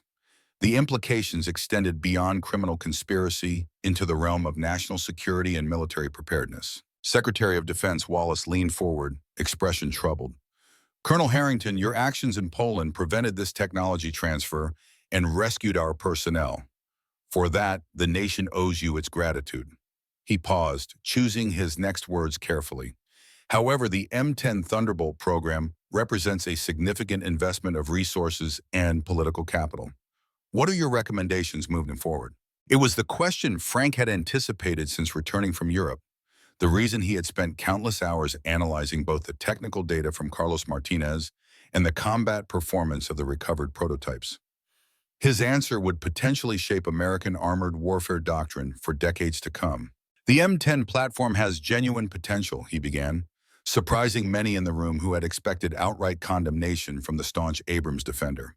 Its mobility characteristics and networked capabilities offer advantages in certain operational environments. Murmurs of surprise rippled through the assembled officials. However, Frank continued, the current design prioritizes these advantages at the expense of crew survivability and combat resilience.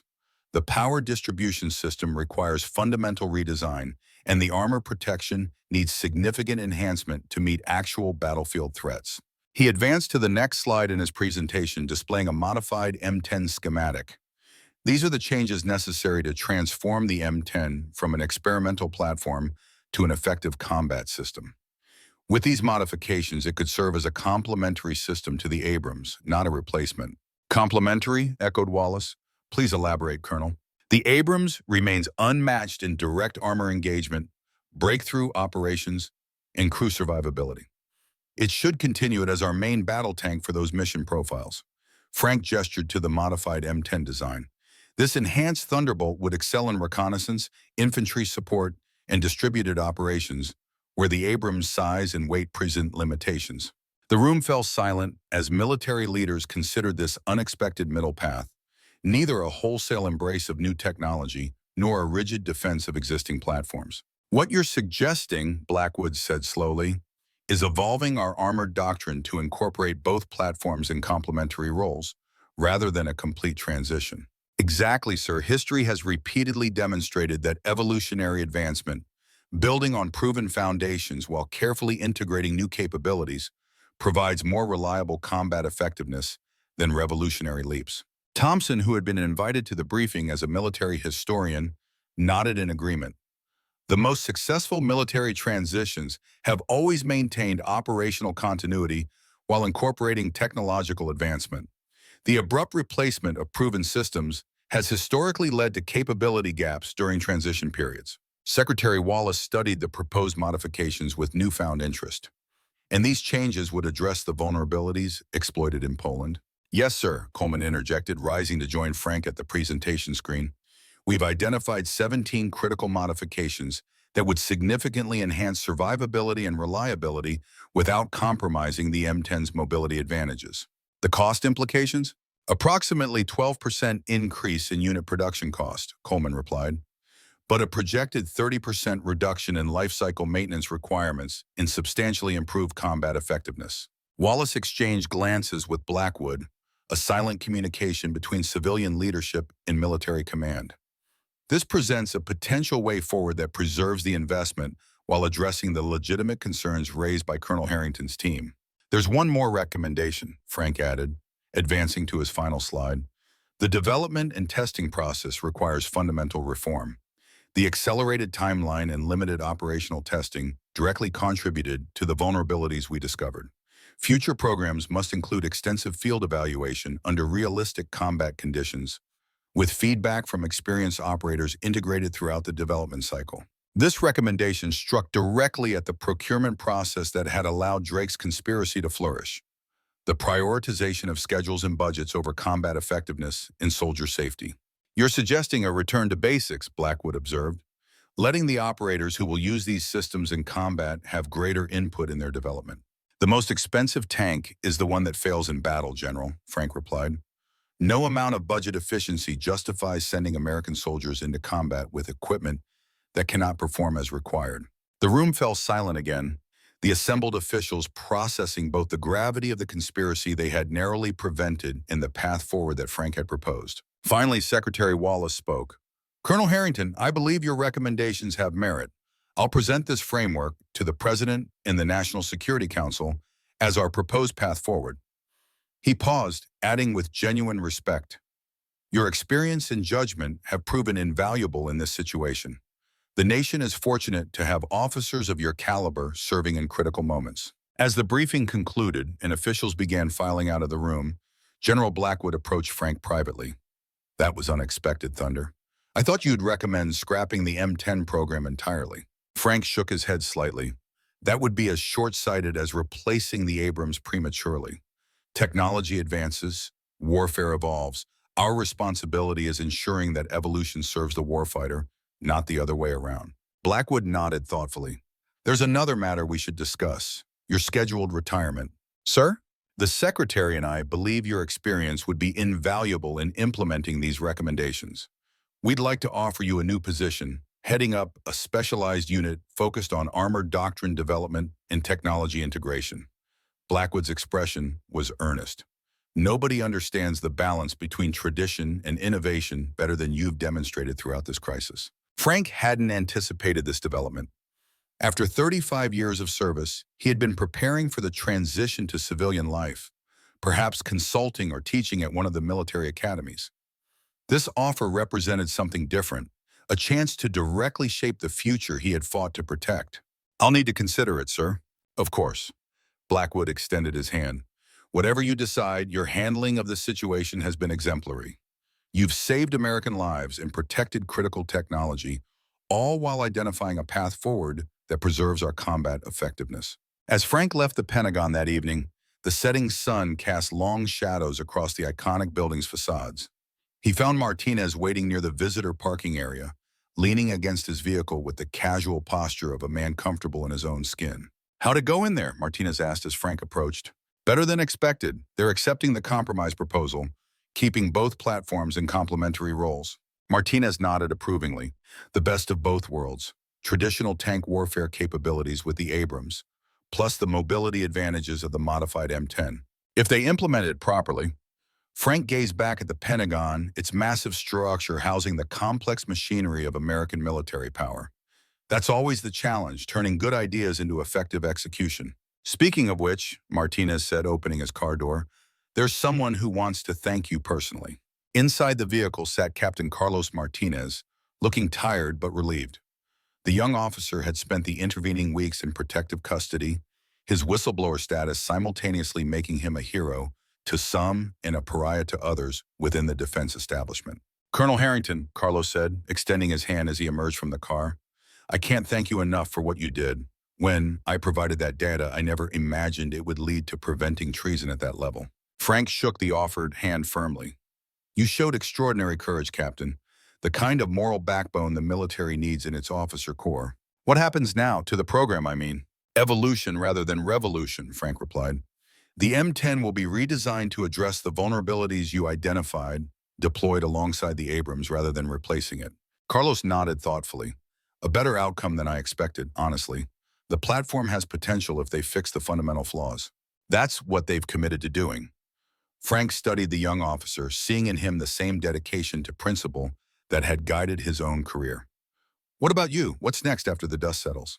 "I've been offered a position with the Army's Testing and Evaluation Command," Carlos replied, "focusing on crew survivability assessments for new vehicle systems." Martinez clapped his son on the shoulder, paternal pride evident. "Turning whistleblower into watchdog couldn't be more appropriate." As the three men stood in the Pentagon parking lot, representatives of different generations of American military service, Frank felt a sense of continuity that transcended the specific technologies and platforms they had discussed in the briefing room. The fundamental principles remained constant: protect American lives, maintain combat effectiveness, honor the trust placed in those who designed and deployed the nation's weapon systems. "They offered me a new position," Frank said after a moment, "heading up a unit focused on integrating traditional armored doctrine with emerging technologies." "You gonna take it?" Martinez asked, though his expression suggested he already knew the answer. Frank looked towards a Washington monument visible in the distance, its enduring presence a reminder of the nation they had all sworn to defend. "Some battles don't end with the last shot fired," he replied. "Sometimes they continue in briefing rooms and testing grounds." "The next generation could use your guidance," Carlos observed, "your experience." Frank nodded, decision crystallizing. "Then they'll have it, for as long as it remains valuable." As the sun dipped below the horizon, casting the capital in deepening twilight, three American soldiers spanning decades of service and experience stood united in common purpose. The specific platforms would change, technologies would advance, but the core principles of military service remained eternal: courage, commitment, and the unwavering dedication to those who would follow in their footsteps. Iron Thunder would continue to shape American armored warfare, not through the thunder of guns in combat, but through the quieter yet equally vital work of ensuring that when those guns did fire, they did so in the hands of well-trained soldiers, protected by the best equipment their nation could provide. It was, in its own way, the most important mission of his long and distinguished career. The German Black Forest stretched before them, ancient and imposing, its dense vegetation creating shadows within shadows even in the midday sun. Colonel Frank Harrington stood at the Tactical Operations Center established at the edge of the forest, studying the topographical map with the focused intensity that had become his trademark over decades of military service. "Satellite confirms 5 vehicles moving through this valley," Martinez said, indicating a narrow passage between 2 ridgelines. 3 M10 Thunderbolts and 2 support trucks, heading toward the rendezvous point. Frank nodded, his experienced eye assessing the terrain, calculating angles of approach and potential choke points. "How long until they reach the border?" "At current speed, approximately 90 minutes. German special forces have established a perimeter here." Martinez indicated a position 10 kilometers ahead of the convoy. "But they're under strict orders not to engage unless fired upon." diplomatic considerations. Thompson joined them, bringing updated intelligence from their NATO liaison. Viktor Sokolov has been positively identified leading the extraction team. Former Spetsnaz colonel, later Wagner Group commander in Syria and Ukraine. Frank's expression hardened at the name. Sokolov. Haven't heard that name in 30 years. You know him? Martinez asked, surprise evident. Not personally, but by reputation. Frank's mind traveled back to the final years of the Cold War, to NATO exercises designed to counter Warsaw Pact armor formations. He commanded Soviet tank battalions during joint exercises in East Germany. Innovative tactician, unpredictable.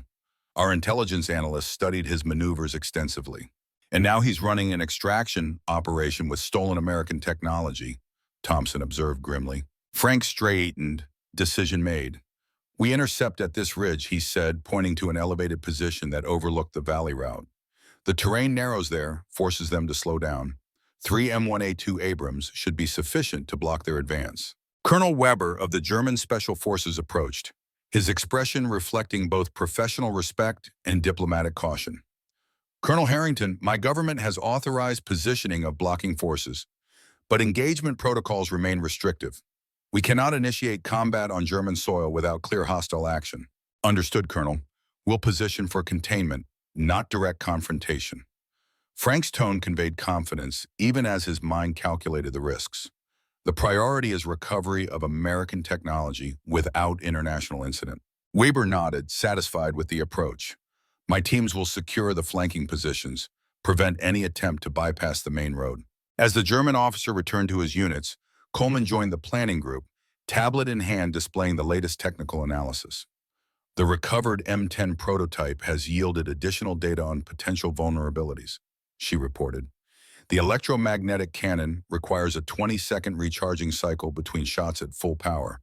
During that cycle, the targeting systems draw reduced power, creating a window of decreased effectiveness. Can we exploit that? Frank asked, professional interest engaged. Potentially, if we can force them to fire at maximum capacity, the recharge window would allow for movement between covered positions. Frank absorbed this information, integrating it into the developing tactical plan. The battlefield equation had changed since his early days commanding tanks in Desert Storm, technology creating new variables to consider. Yet the fundamentals remain constant: terrain, timing, and the human element that ultimately determines success or failure. Martinez, you'll command the center Abrams. Thompson, take the right flank position. I'll handle the left approach, giving us triangulated fields of fire on the valley floor. Frank traced the positions on the map. Standard containment formation, communication discipline at all times. Remember, we want to force surrender, not destroy the technology. As his officers moved to implement the plan, Frank took a moment to contact General Blackwood with a situation update. The satellite connection was brief and to the point. Preparing intercept of stolen prototypes near German border. Sokolov confirmed leading hostile force. Blackwood's response came with the gravity of someone fully aware of the strategic implications.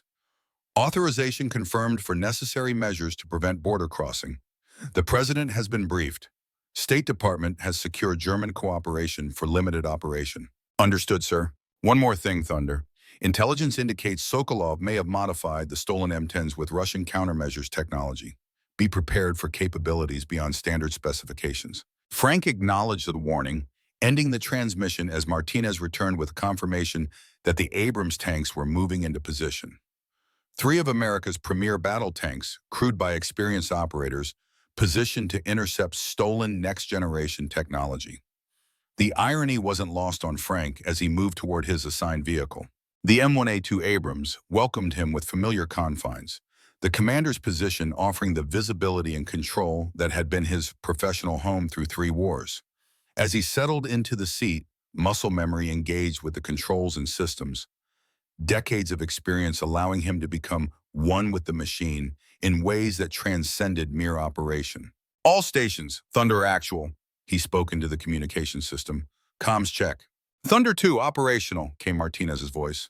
Thunder 3 in position, Thompson reported. Thunder elements in position, weapon systems operational, awaiting contact, Frank confirmed.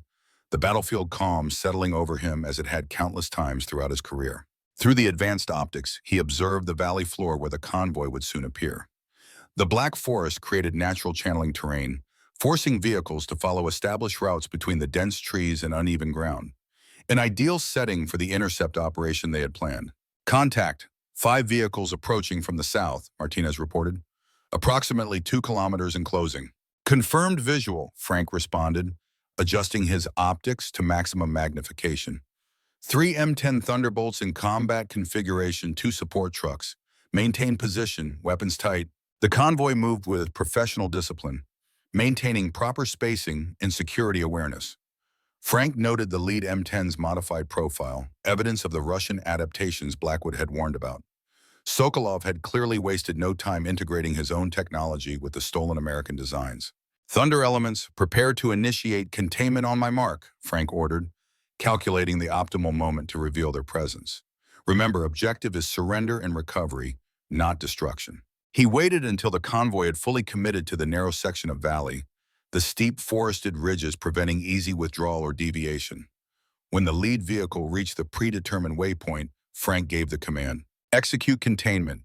Thunder 2 and 3, take blocking positions. The 3 Abrams tanks moved simultaneously from concealed positions, engines roaring as they established a triangular blocking formation that prevented forward progress while maintaining overlapping fields of fire. The sudden appearance of America's premier battle tanks had the intended psychological effect, the convoy halting abruptly as its commanders assessed the new threat.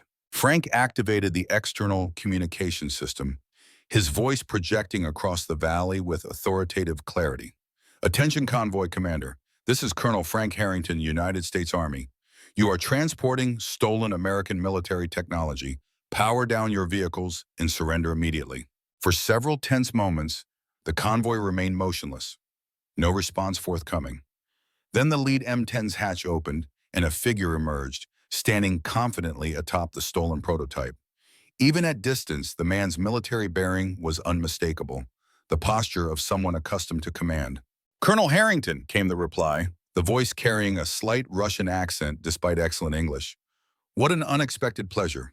Viktor Sokolov, at your service. Your reputation precedes you, Iron Thunder. Frank maintained professional detachment despite the unexpected personal address. Your situation is untenable, Colonel Sokolov. You're outnumbered, outgunned, and surrounded by NATO forces. Surrender the vehicles and your personnel will receive proper treatment under international law.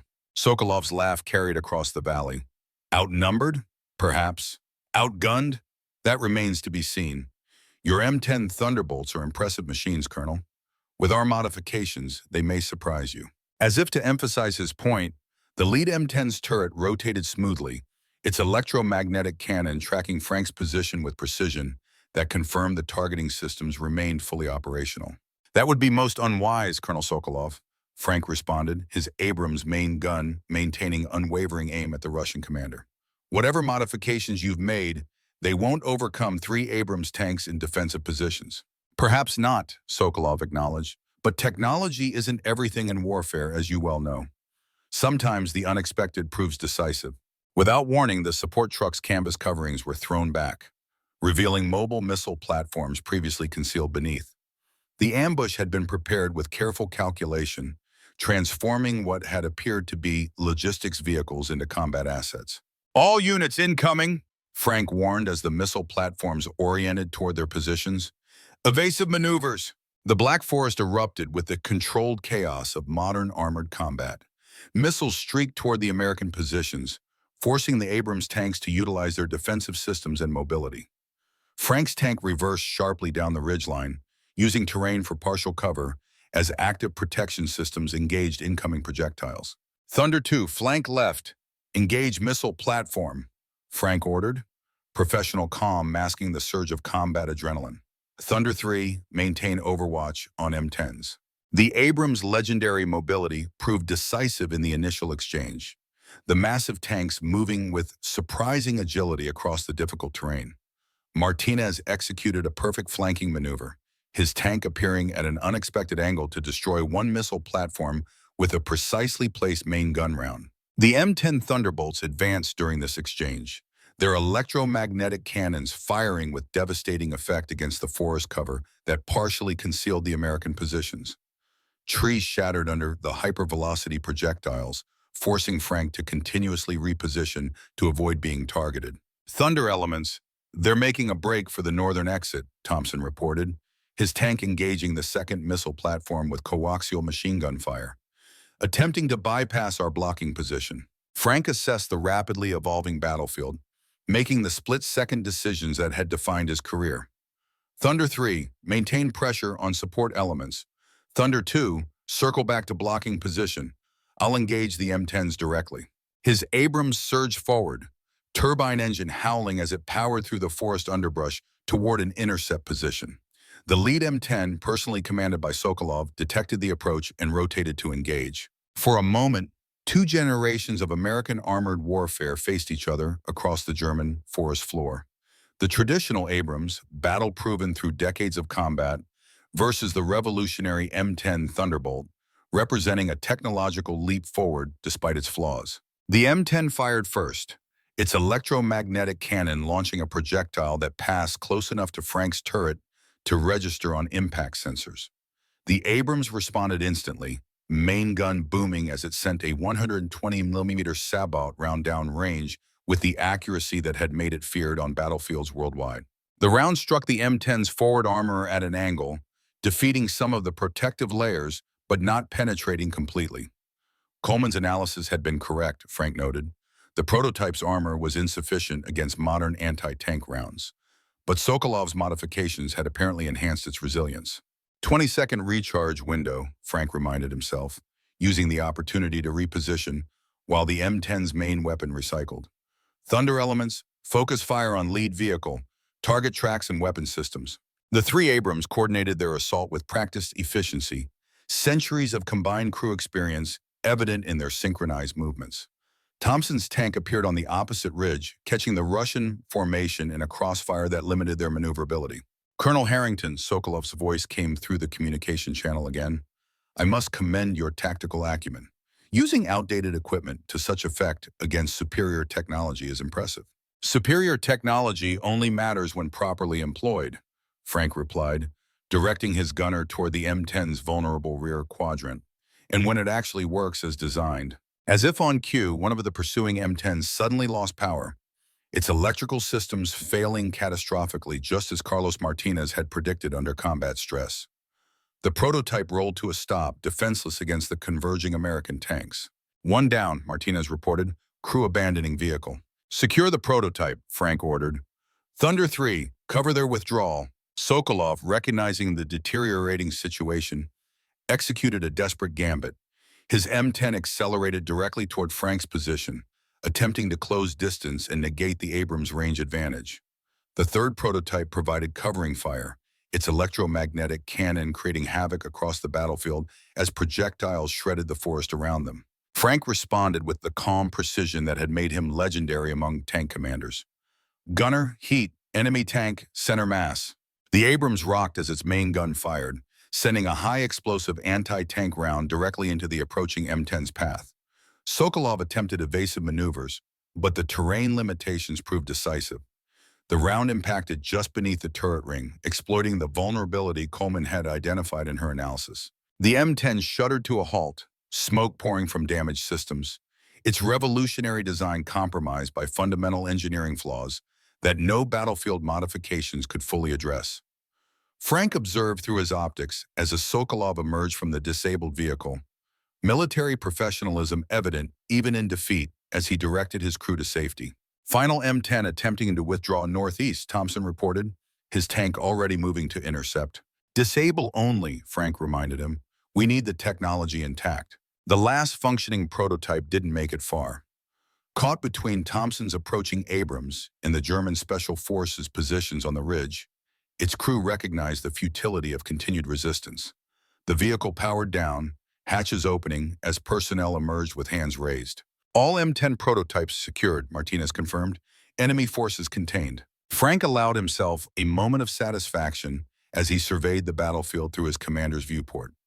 3 next-generation combat vehicles designed to replace the very platform he now commanded had been defeated by the combination of superior tactics, crew experience, and the battle-proven reliability of traditional armored warfare.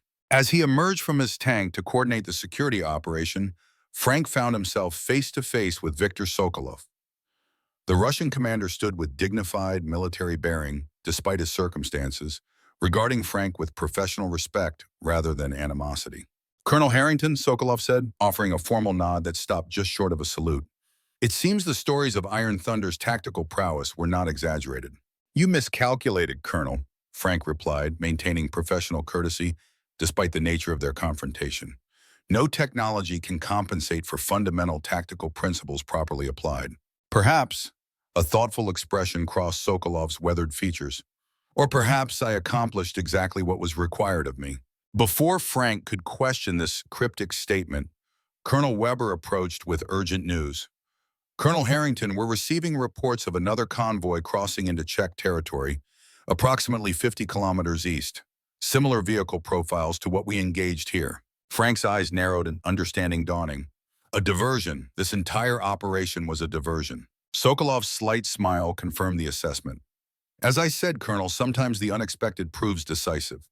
You've captured 3 M10 prototypes, yes. But how many did you believe were stolen initially?" "4, Frank replied, tactical calculations already running through his mind. "The mathematics of warfare rarely align with expectations," Sokolov observed philosophically. "My mission parameters accepted the loss of these vehicles to ensure the delivery of the primary objective." Frank activated his communication device immediately. "All units, we have a second convoy, real target, moving through Czech territory, requesting immediate satellite confirmation and air assets." As NATO forces secured the captured vehicles and personnel, Frank found himself reassessing the entire operation through this new perspective. Sokolov had sacrificed 3 advanced prototypes, knowingly engaging superior forces, to ensure a 4th vehicle reached its destination undetected. "Who's your client, Sokolov?" Frank asked directly. "Who values American technology enough to fund this elaborate operation?" The Russian officer maintained professional composure. "In today's defense landscape, Colonel, clients and contractors blur together in ways that transcend old Cold War divisions. Perhaps your William Drake understood this evolution better than his Pentagon counterparts." "Drake betrayed his country for profit," Frank stated flatly. "Nothing evolutionary about treason." "Perspective shapes judgment," Sokolov replied. "But I will say this, as one professional to another. The technology itself matters less than what it represents. The M10's design principles, its approach to future warfare, these are the true prizes. The hardware is merely a vessel." As German military police took custody of Sokolov and his personnel, Frank rejoined his team at the Tactical Operations Center. Martinez, Thompson, and Coleman gathered around satellite imagery showing the second convoy's progress through Czech territory. "They've got at least a 6-hour head start," Thompson assessed grimly, "and diplomatic clearance to continue across multiple borders. Someone arranged official passage documents." "The primary target was never the hardware," Coleman said, understanding emerging from her technical perspective. "It's Dr. Ellis, the chief system architect. With his knowledge, they could replicate the electromagnetic weapons technology without needing the actual prototype." Frank nodded, the operation's true nature becoming clear. Sokolov sacrificed 3 vehicles and multiple personnel to ensure Ellis and the core technology reached their destination. Classic misdirection, focusing our attention on the obvious threat while the real prize slipped through the gaps. "Can we still intercept?" Martinez asked, professional determination evident. "Not without creating an international incident," Frank replied, frustration evident beneath his controlled exterior. "They're traveling under diplomatic protection through allied nations. Someone with significant influence arranged their passage." "So we've lost?" Thompson's question hung in the air. Frank studied the satellite imagery, decades of tactical thinking searching for options where few existed.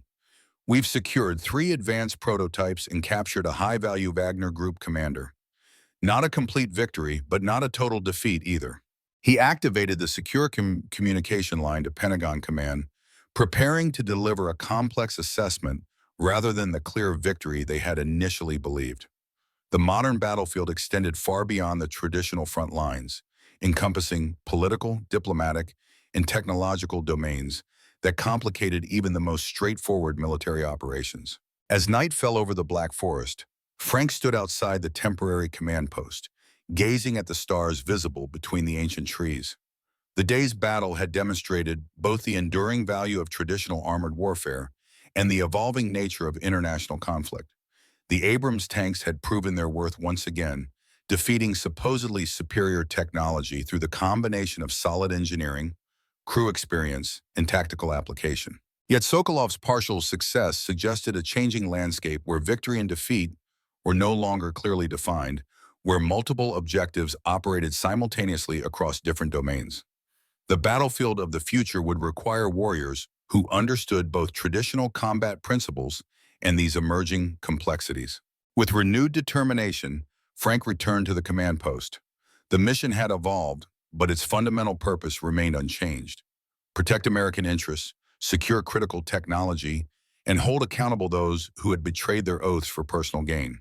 The hunt would continue, adapting to changing circumstances just as warfare itself continued to evolve. Iron Thunder still had battles to fight, lessons to teach, and a legacy to secure for the generations of American soldiers who would follow in his path. Chapter 10, The Final Stand. The Pentagon War Room hummed with activity as senior military leaders and intelligence officials gathered for the emergency briefing. 3 days had passed since the Black Forest engagement, days filled with diplomatic maneuvering, intelligence analysis, and the methodical construction of a response to what had become a significant national security breach. Frank stood before the assembled leadership, his uniform immaculate despite the minimal sleep he'd managed during the transatlantic flight. On the large display screen behind him, satellite imagery showed a remote facility in the Caucasus Mountains, surrounded by sophisticated security measures and protected by both natural terrain and modern defense systems. Our intelligence assets have confirmed Dr. Ellis and the final M10 prototype were transported to this location 48 hours ago, Frank reported, his voice carrying the authority of decades of command experience. The facility appears to be a private research installation funded through a consortium of Russian defense corporations and Middle Eastern investors. General Blackwood leaned forward, studying the imagery with focused intensity. Extraction options? Limited, Frank replied candidly. The facility sits 20 kilometers inside Russian territory. Any direct military action would constitute an act of war. And diplomatic channels? State Department has lodged formal protests, but Moscow denies any knowledge of the operation. They're maintaining Sokolov acted as a private contractor without government authorization. Secretary of Defense Wallace frowned. Plausible deniability built into the operation from the beginning. Classic Russian doctrine adapted for the modern era. Frank nodded agreement. Sokolov's interrogation confirms this approach. His official employer is a private military corporation 3 steps removed from direct government control, despite his former Spetsnaz background. So what are you proposing, Colonel? Wallace asked, the question direct and pointed. Frank advanced to the next slide in his presentation, displaying a tactical approach that made several senior officers straighten in their seats. A limited, deniable operation to recover Dr. Ellis and neutralize the stolen technology. Small team insertion, minimal footprint, complete operational deniability for the U.S. government. You're suggesting a black operation on Russian soil, Blackwood stated. Not a question, but a clarification for everyone present. I'm suggesting we apply the same doctrine our adversaries have employed, Frank corrected smoothly. A private recovery operation conducted by contractors with no official connection to the United States government. The room fell silent as the implications settled across the assembled leadership. Frank continued, outlining the operational details with the precision that had defined his military career. Martinez, Thompson, and I would lead a 6-person team, inserted via civilian aircraft through Georgia. Approach through mountain passes using local guides, infiltration under cover of scheduled power maintenance at the facility, extraction along the same route. And if compromised, Wallace asked, the unspoken concern evident in his tone, we would be acting as private security consultants investigating intellectual property theft for a multinational corporation. All documentation and cover identities are prepared. Frank's expression remained professionally neutral. The operation carries significant risk, but so does allowing revolutionary American weapons technology to remain in hostile hands. Blackwood exchanged glances with Wallace, a silent communication between military and civilian leadership. You're volunteering for this personally, Colonel. Given your distinguished service record, you could reasonably delegate this to younger operators. Some missions require direct supervision, sir. Frank's response carried the weight of decades of combat decisions. My knowledge of the M10 program, combined with direct experience engaging the modified prototypes, makes me uniquely qualified to identify and neutralize the technology in situ. The unspoken reality hung in the air. Frank was placing his life, reputation, and freedom at risk, volunteering for a mission where capture could mean imprisonment, or worse, with no official acknowledgement or support from the government he had served for 35 years. After a lengthy discussion of operational details, contingencies, and international implications, Wallace made the decision. Proceed with preparation, Colonel. Final authorization will come through secure channels within 24 hours, pending presidential approval. As the meeting concluded, Blackwood drew Frank aside, speaking with the familiarity earned through years of shared service. You understand the stakes if this goes sideways, Thunder. The government will disavow all knowledge. You'd be on your own. Wouldn't be the first time, sir. Frank's slight smile conveyed decades of classified operations that would never appear in official records. Some missions require personal assumption of risk. This isn't just about recovering technology, is it? Blackwood's perception cut through professional detachment to the core motivation. This is about Drake, about accountability for the lives lost in Poland. Frank considered his response carefully. The technology matters, General. But so does the principle that those who betray their oaths face consequences, regardless of their position or connections. Blackwood nodded slowly. Drake disappeared 3 days ago. Intelligence suggests he's at that same facility, consulting on the technology integration. Then he'll be part of the package we bring back, Frank replied, determination evident beneath professional composure. 2 days later, Frank found himself on a commercial flight to Tbilisi, Georgia, traveling under the identity of Francis Harrison, security consultant for a multinational defense corporation. Beside him sat Martinez, similarly disguised with civilian attire and documentation establishing their cover identities. Reminds me of Belgrade, 1999, Martinez said quietly, referring to a classified operation during the Kosovo conflict. Same playbook, different decade.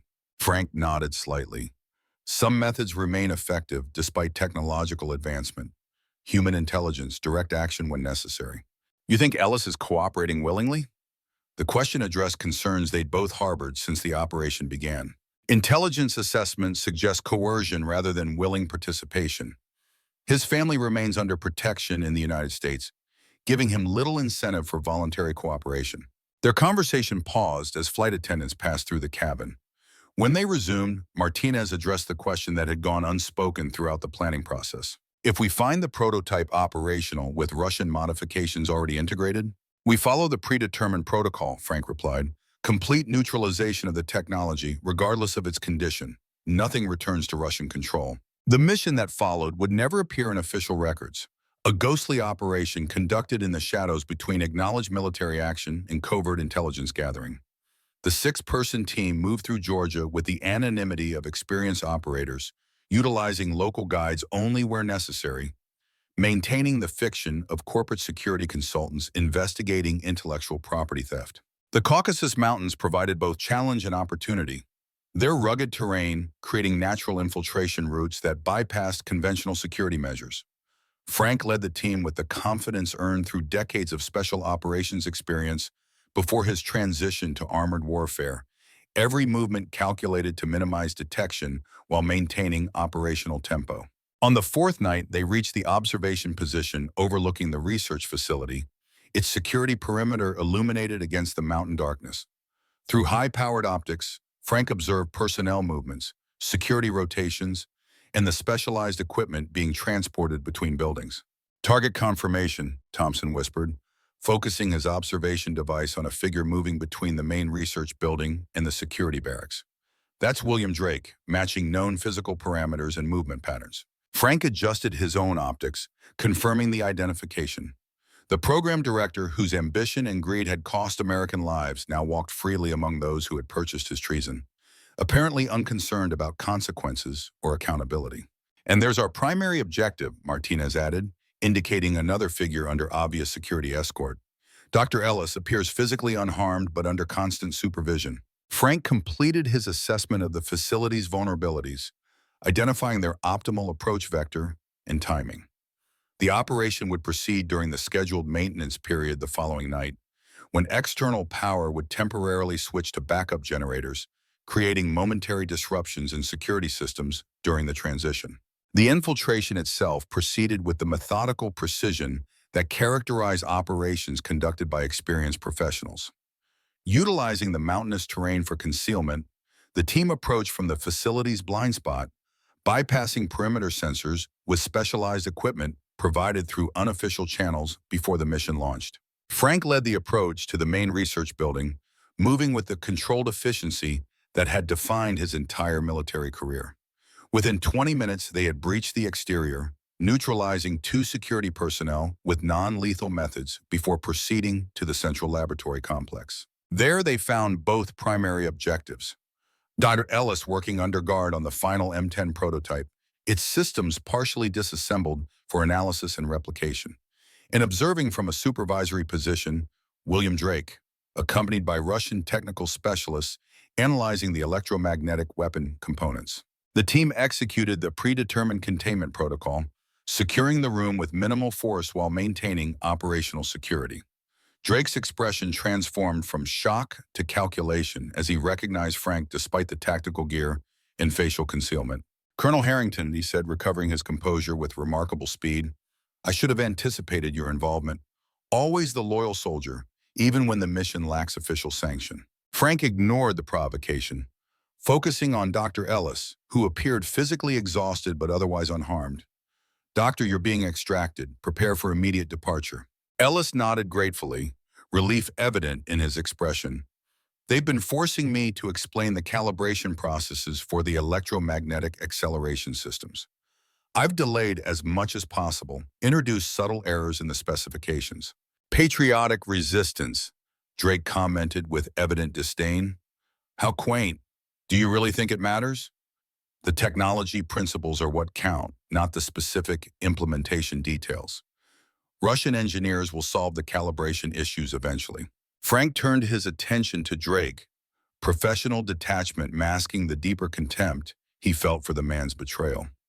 "William Drake, you're being taken into custody for treason against the United States, specifically the unauthorized transfer of classified military technology to a foreign power." Drake's laugh carried genuine amusement. "Under what authority, Colonel? This isn't an official military operation. You have no jurisdiction here, no extraction agreements, nothing but a personal vendetta dressed up as patriotic duty." "He's right about the jurisdiction," Martinez said quietly, maintaining a security position near the door, "but wrong about everything else." Frank nodded agreement. "Prepare the prototype for destruction. Complete sterilization protocol."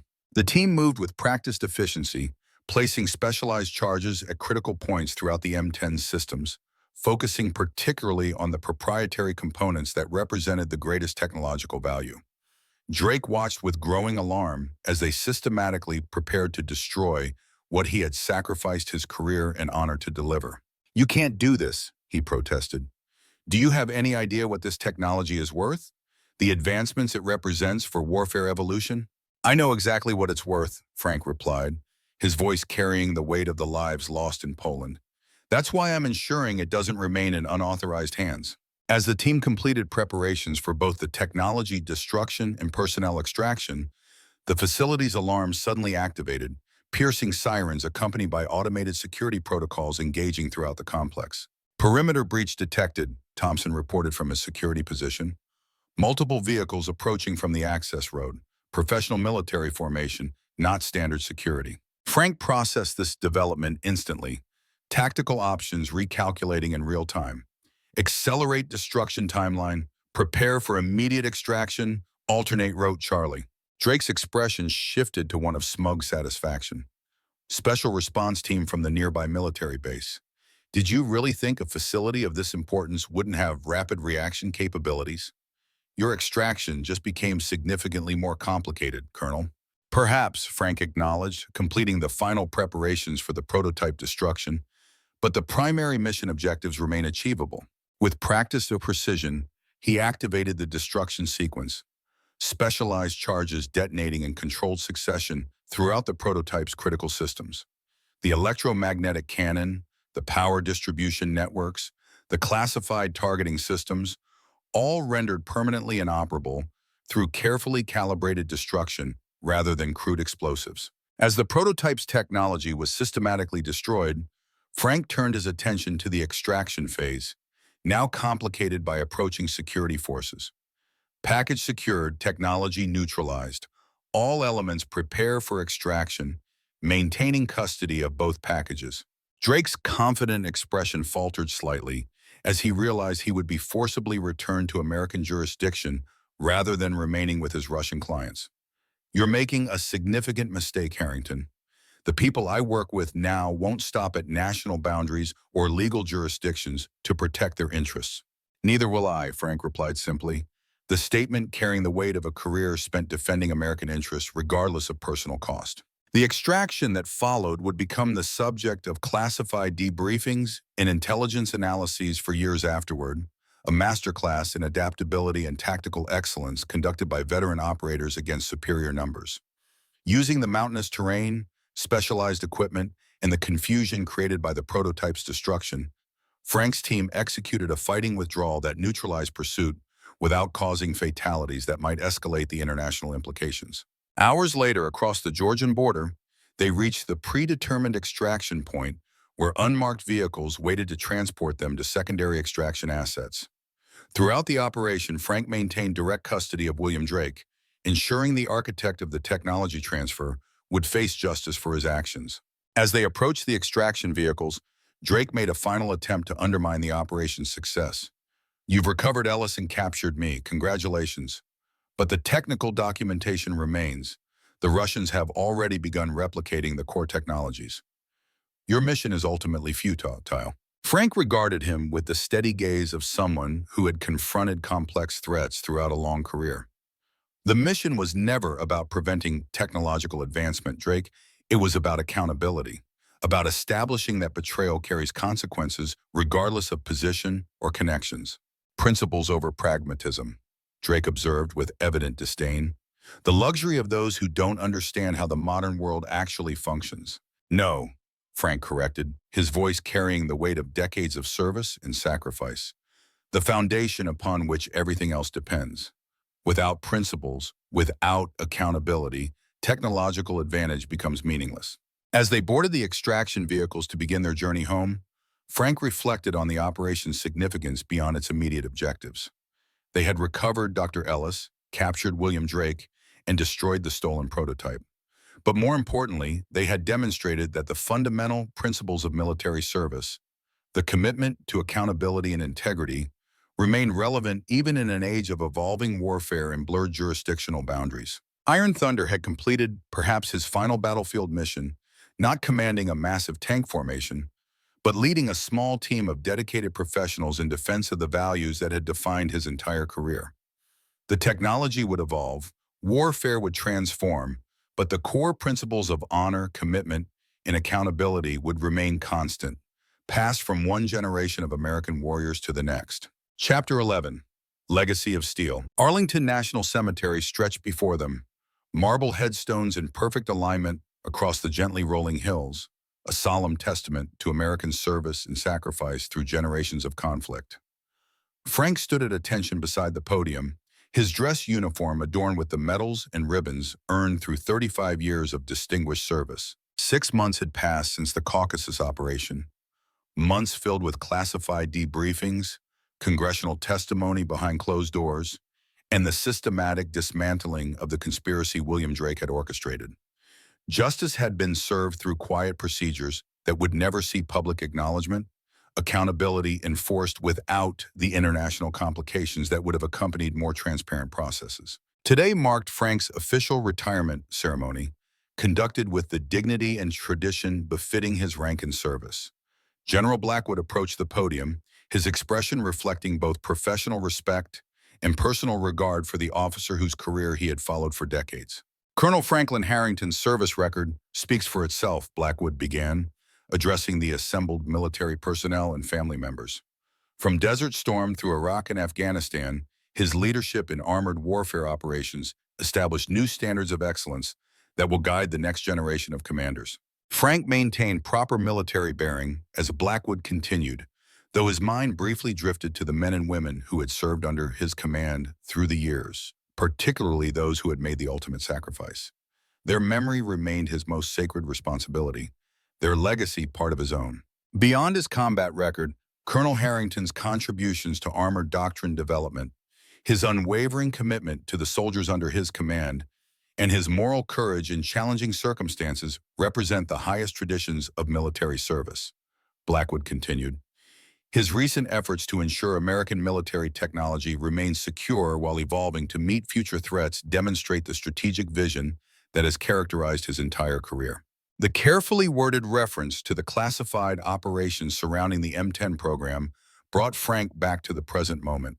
The official narrative would never acknowledge the Black Forest battle or the Caucasus extraction, yet their impact on military procurement, technology security, and international relations would reverberate for years to come. As the ceremony continued, Frank's gaze found familiar faces in the audience. Martinez and his son Carlos, reunited after the younger man's whistleblowing, had helped expose the conspiracy. Thompson, whose historical perspective had proven invaluable throughout the crisis. Coleman, whose technical expertise had identified the vulnerabilities that ultimately proved decisive in combat. Each had played essential roles in what would remain an officially unacknowledged victory for American security interests. When Frank finally stepped to the podium to deliver his remarks, he spoke not of classified operations or specific achievements, but of the principles that had guided his service from beginning to end. Throughout my career, I've witnessed extraordinary technological advancement in warfare, he began, voice carrying across the hallowed grounds. From my first command of an M60 Patton to my final operations with the M1A2 Abrams, the machines of war have evolved dramatically in capability and complexity. He paused, gathering his thoughts before continuing. Yet the fundamental principles remain constant: courage in the face of danger, commitment to mission accomplishment, and most importantly, unwavering dedication to the welfare of the American soldiers who trust us with their lives. The assembled audience listened with respectful attention as Frank continued, his words carrying the authority of experience rather than rank or position. As warfare continues to evolve, as new technologies transform the battlefield, we must remember that our most valuable asset remains the American soldier, the men and women who stand ready to defend our nation regardless of the challenges they face. Our responsibility as leaders is to ensure they have the best equipment, the most effective training, and the unwavering support they deserve. Frank's gaze swept across the assembled military personnel, focusing particularly on the younger officers who represented the future of American military leadership. Technology will continue advancing, doctrines will adapt to new threats, but the core values of American military service must remain constant. Integrity, courage, commitment. These are not abstract concepts, but practical necessities that determine success or failure when lives are at stake. As he concluded his remarks and returned to his position, Frank felt a profound sense of completion. His active service was ending, but his influence would continue through the officers he had mentored, the doctrines he had helped shape, and the principles he had defended throughout his career. The ceremony concluded with traditional military honors, followed by an informal reception where Frank received congratulations from colleagues, subordinates, and family members. General Blackwood approached during a quiet moment, speaking with the candor of one professional to another. The president asked me to convey his personal appreciation for your handling of the Drake situation, Blackwood said, keeping his voice low despite the secure setting. The technology recovery and the evidence you secured have allowed us to identify and neutralize several additional security vulnerabilities. Frank nodded acknowledgement. In the M10 program, completely restructured, with your recommended modifications implemented as core requirements. The first production models will serve alongside the Abrams rather than replacing it, complementary capabilities for different mission profiles. Evolution rather than revolution, Frank observed with satisfaction. The approach I recommended from the beginning. Your experience proved invaluable, Blackwood confirmed, which leads me to the real purpose of this conversation. He handed Frank an envelope bearing official seals. Your retirement is officially processed as of today, but the Secretary of Defense has authorized me to offer you a position as Special Advisor to the Armored Warfare Development Command. Frank accepted the envelope, though his expression remained neutral. Civilian consultant, with appropriate security clearances and direct access to program development teams. Blackwood's expression conveyed the position's importance. Your experience bridging traditional armored warfare principles with emerging technologies represents exactly the perspective needed as we develop the next generation of combat vehicles. Later that evening, as sunset painted the Washington monuments in golden light, Frank found himself on the patio of a Georgetown restaurant with Martinez, Thompson, and Coleman, commemorating the end of his active service with those who had shared his final mission. "To Iron Thunder," Martinez proposed, raising his glass in salute, "may your retirement be as distinguished as your service." Frank accepted the toast with characteristic humility. "To shared victories, most of which will never appear in any official record." "Speaking of records," Thompson said, his historian's perspective evident, "I've been authorized to document the M10 program crisis for the classified archives. Future generations of officers will study the lessons, even if the specific operations remain restricted. And the technical modifications you recommended are being implemented across the restructured program," Coleman added. "The enhanced M10 will incorporate the survivability features you insisted on without sacrificing the mobility advantages of the original design." "Evolution guided by experience," Frank observed, satisfaction evident despite his typically reserved demeanor. "The pattern that has served our military since its founding." As night fell over the Capitol, Frank reflected on the journey that had brought him to this moment. From a young lieutenant commanding his first tank to a colonel leading classified operations in foreign territory, his career had spanned a period of unprecedented technological advancement and doctrinal evolution in warfare. Yet through all the changes, the fundamental principles had remained constant. The core values that defined effective military leadership regardless of the platforms or technologies involved. Courage to face danger, commitment to mission accomplishment, and unwavering dedication to the welfare of American soldiers. The following morning, Frank stood alone at Section 60 of Arlington National Cemetery, where many of America's most recent fallen heroes rested in honored glory. He moved with respectful purpose between the headstones, paying silent tribute to soldiers who had served under his command through various conflicts, men and women who had made the ultimate sacrifice in service to their nation. At one particular marker, he paused longer, remembering a young tank commander lost during a particularly difficult operation in Iraq. Lieutenant Michael Williams had demonstrated extraordinary courage in drawing enemy fire away from a disabled vehicle carrying wounded personnel, sacrificing his own safety to ensure his fellow soldiers could reach medical care. "The mission continues, Lieutenant," Frank said quietly, placing a small tank commander's insignia beside the headstone. "Different challenges, but the same principles you demonstrated every day." As he straightened, Frank noticed an older veteran visiting a nearby grave, the man's bearing suggesting military service despite his civilian attire. Their eyes met with the mutual recognition that transcends generation and rank, the understanding shared by those who have stood in harm's way for their nation. The veteran offered a respectful nod, which Frank returned before continuing his pilgrimage among the fallen. This too was part of leadership, remembering those who had given everything, ensuring their sacrifice maintained meaning through continued dedication to the principles they had served. Later that day, Frank visited the Pentagon to complete final administrative requirements and process his transition to civilian advisory status. As he walked the familiar corridors, numerous personnel from junior enlisted to senior officers acknowledged him with respectful greetings, his reputation extending far beyond his immediate chain of command. In the Armored Warfare Development section, he found the next generation of M10 Thunderbolt displayed in digital renderings, its design incorporating the modifications he had recommended following the combat engagements in Germany. The enhanced armor protection, redundant power distribution systems, and improved crew survival features represented the evolution he had advocated throughout the program's development. Captain Carlos Martinez approached, now officially assigned to the testing and evaluation team for the revised program. "Your recommendations changed everything, Colonel," he said, indicating the modified design specifications. "Crew survivability is now prioritized alongside performance metrics, with real-world testing requirements before any deployment authorization." Frank studied the revised specifications with professional satisfaction. "Evolution guided by experience," he observed, "the pattern that has served our military since its founding." "They're calling it the Harrington Doctrine in the development teams," Carlos added with evident respect.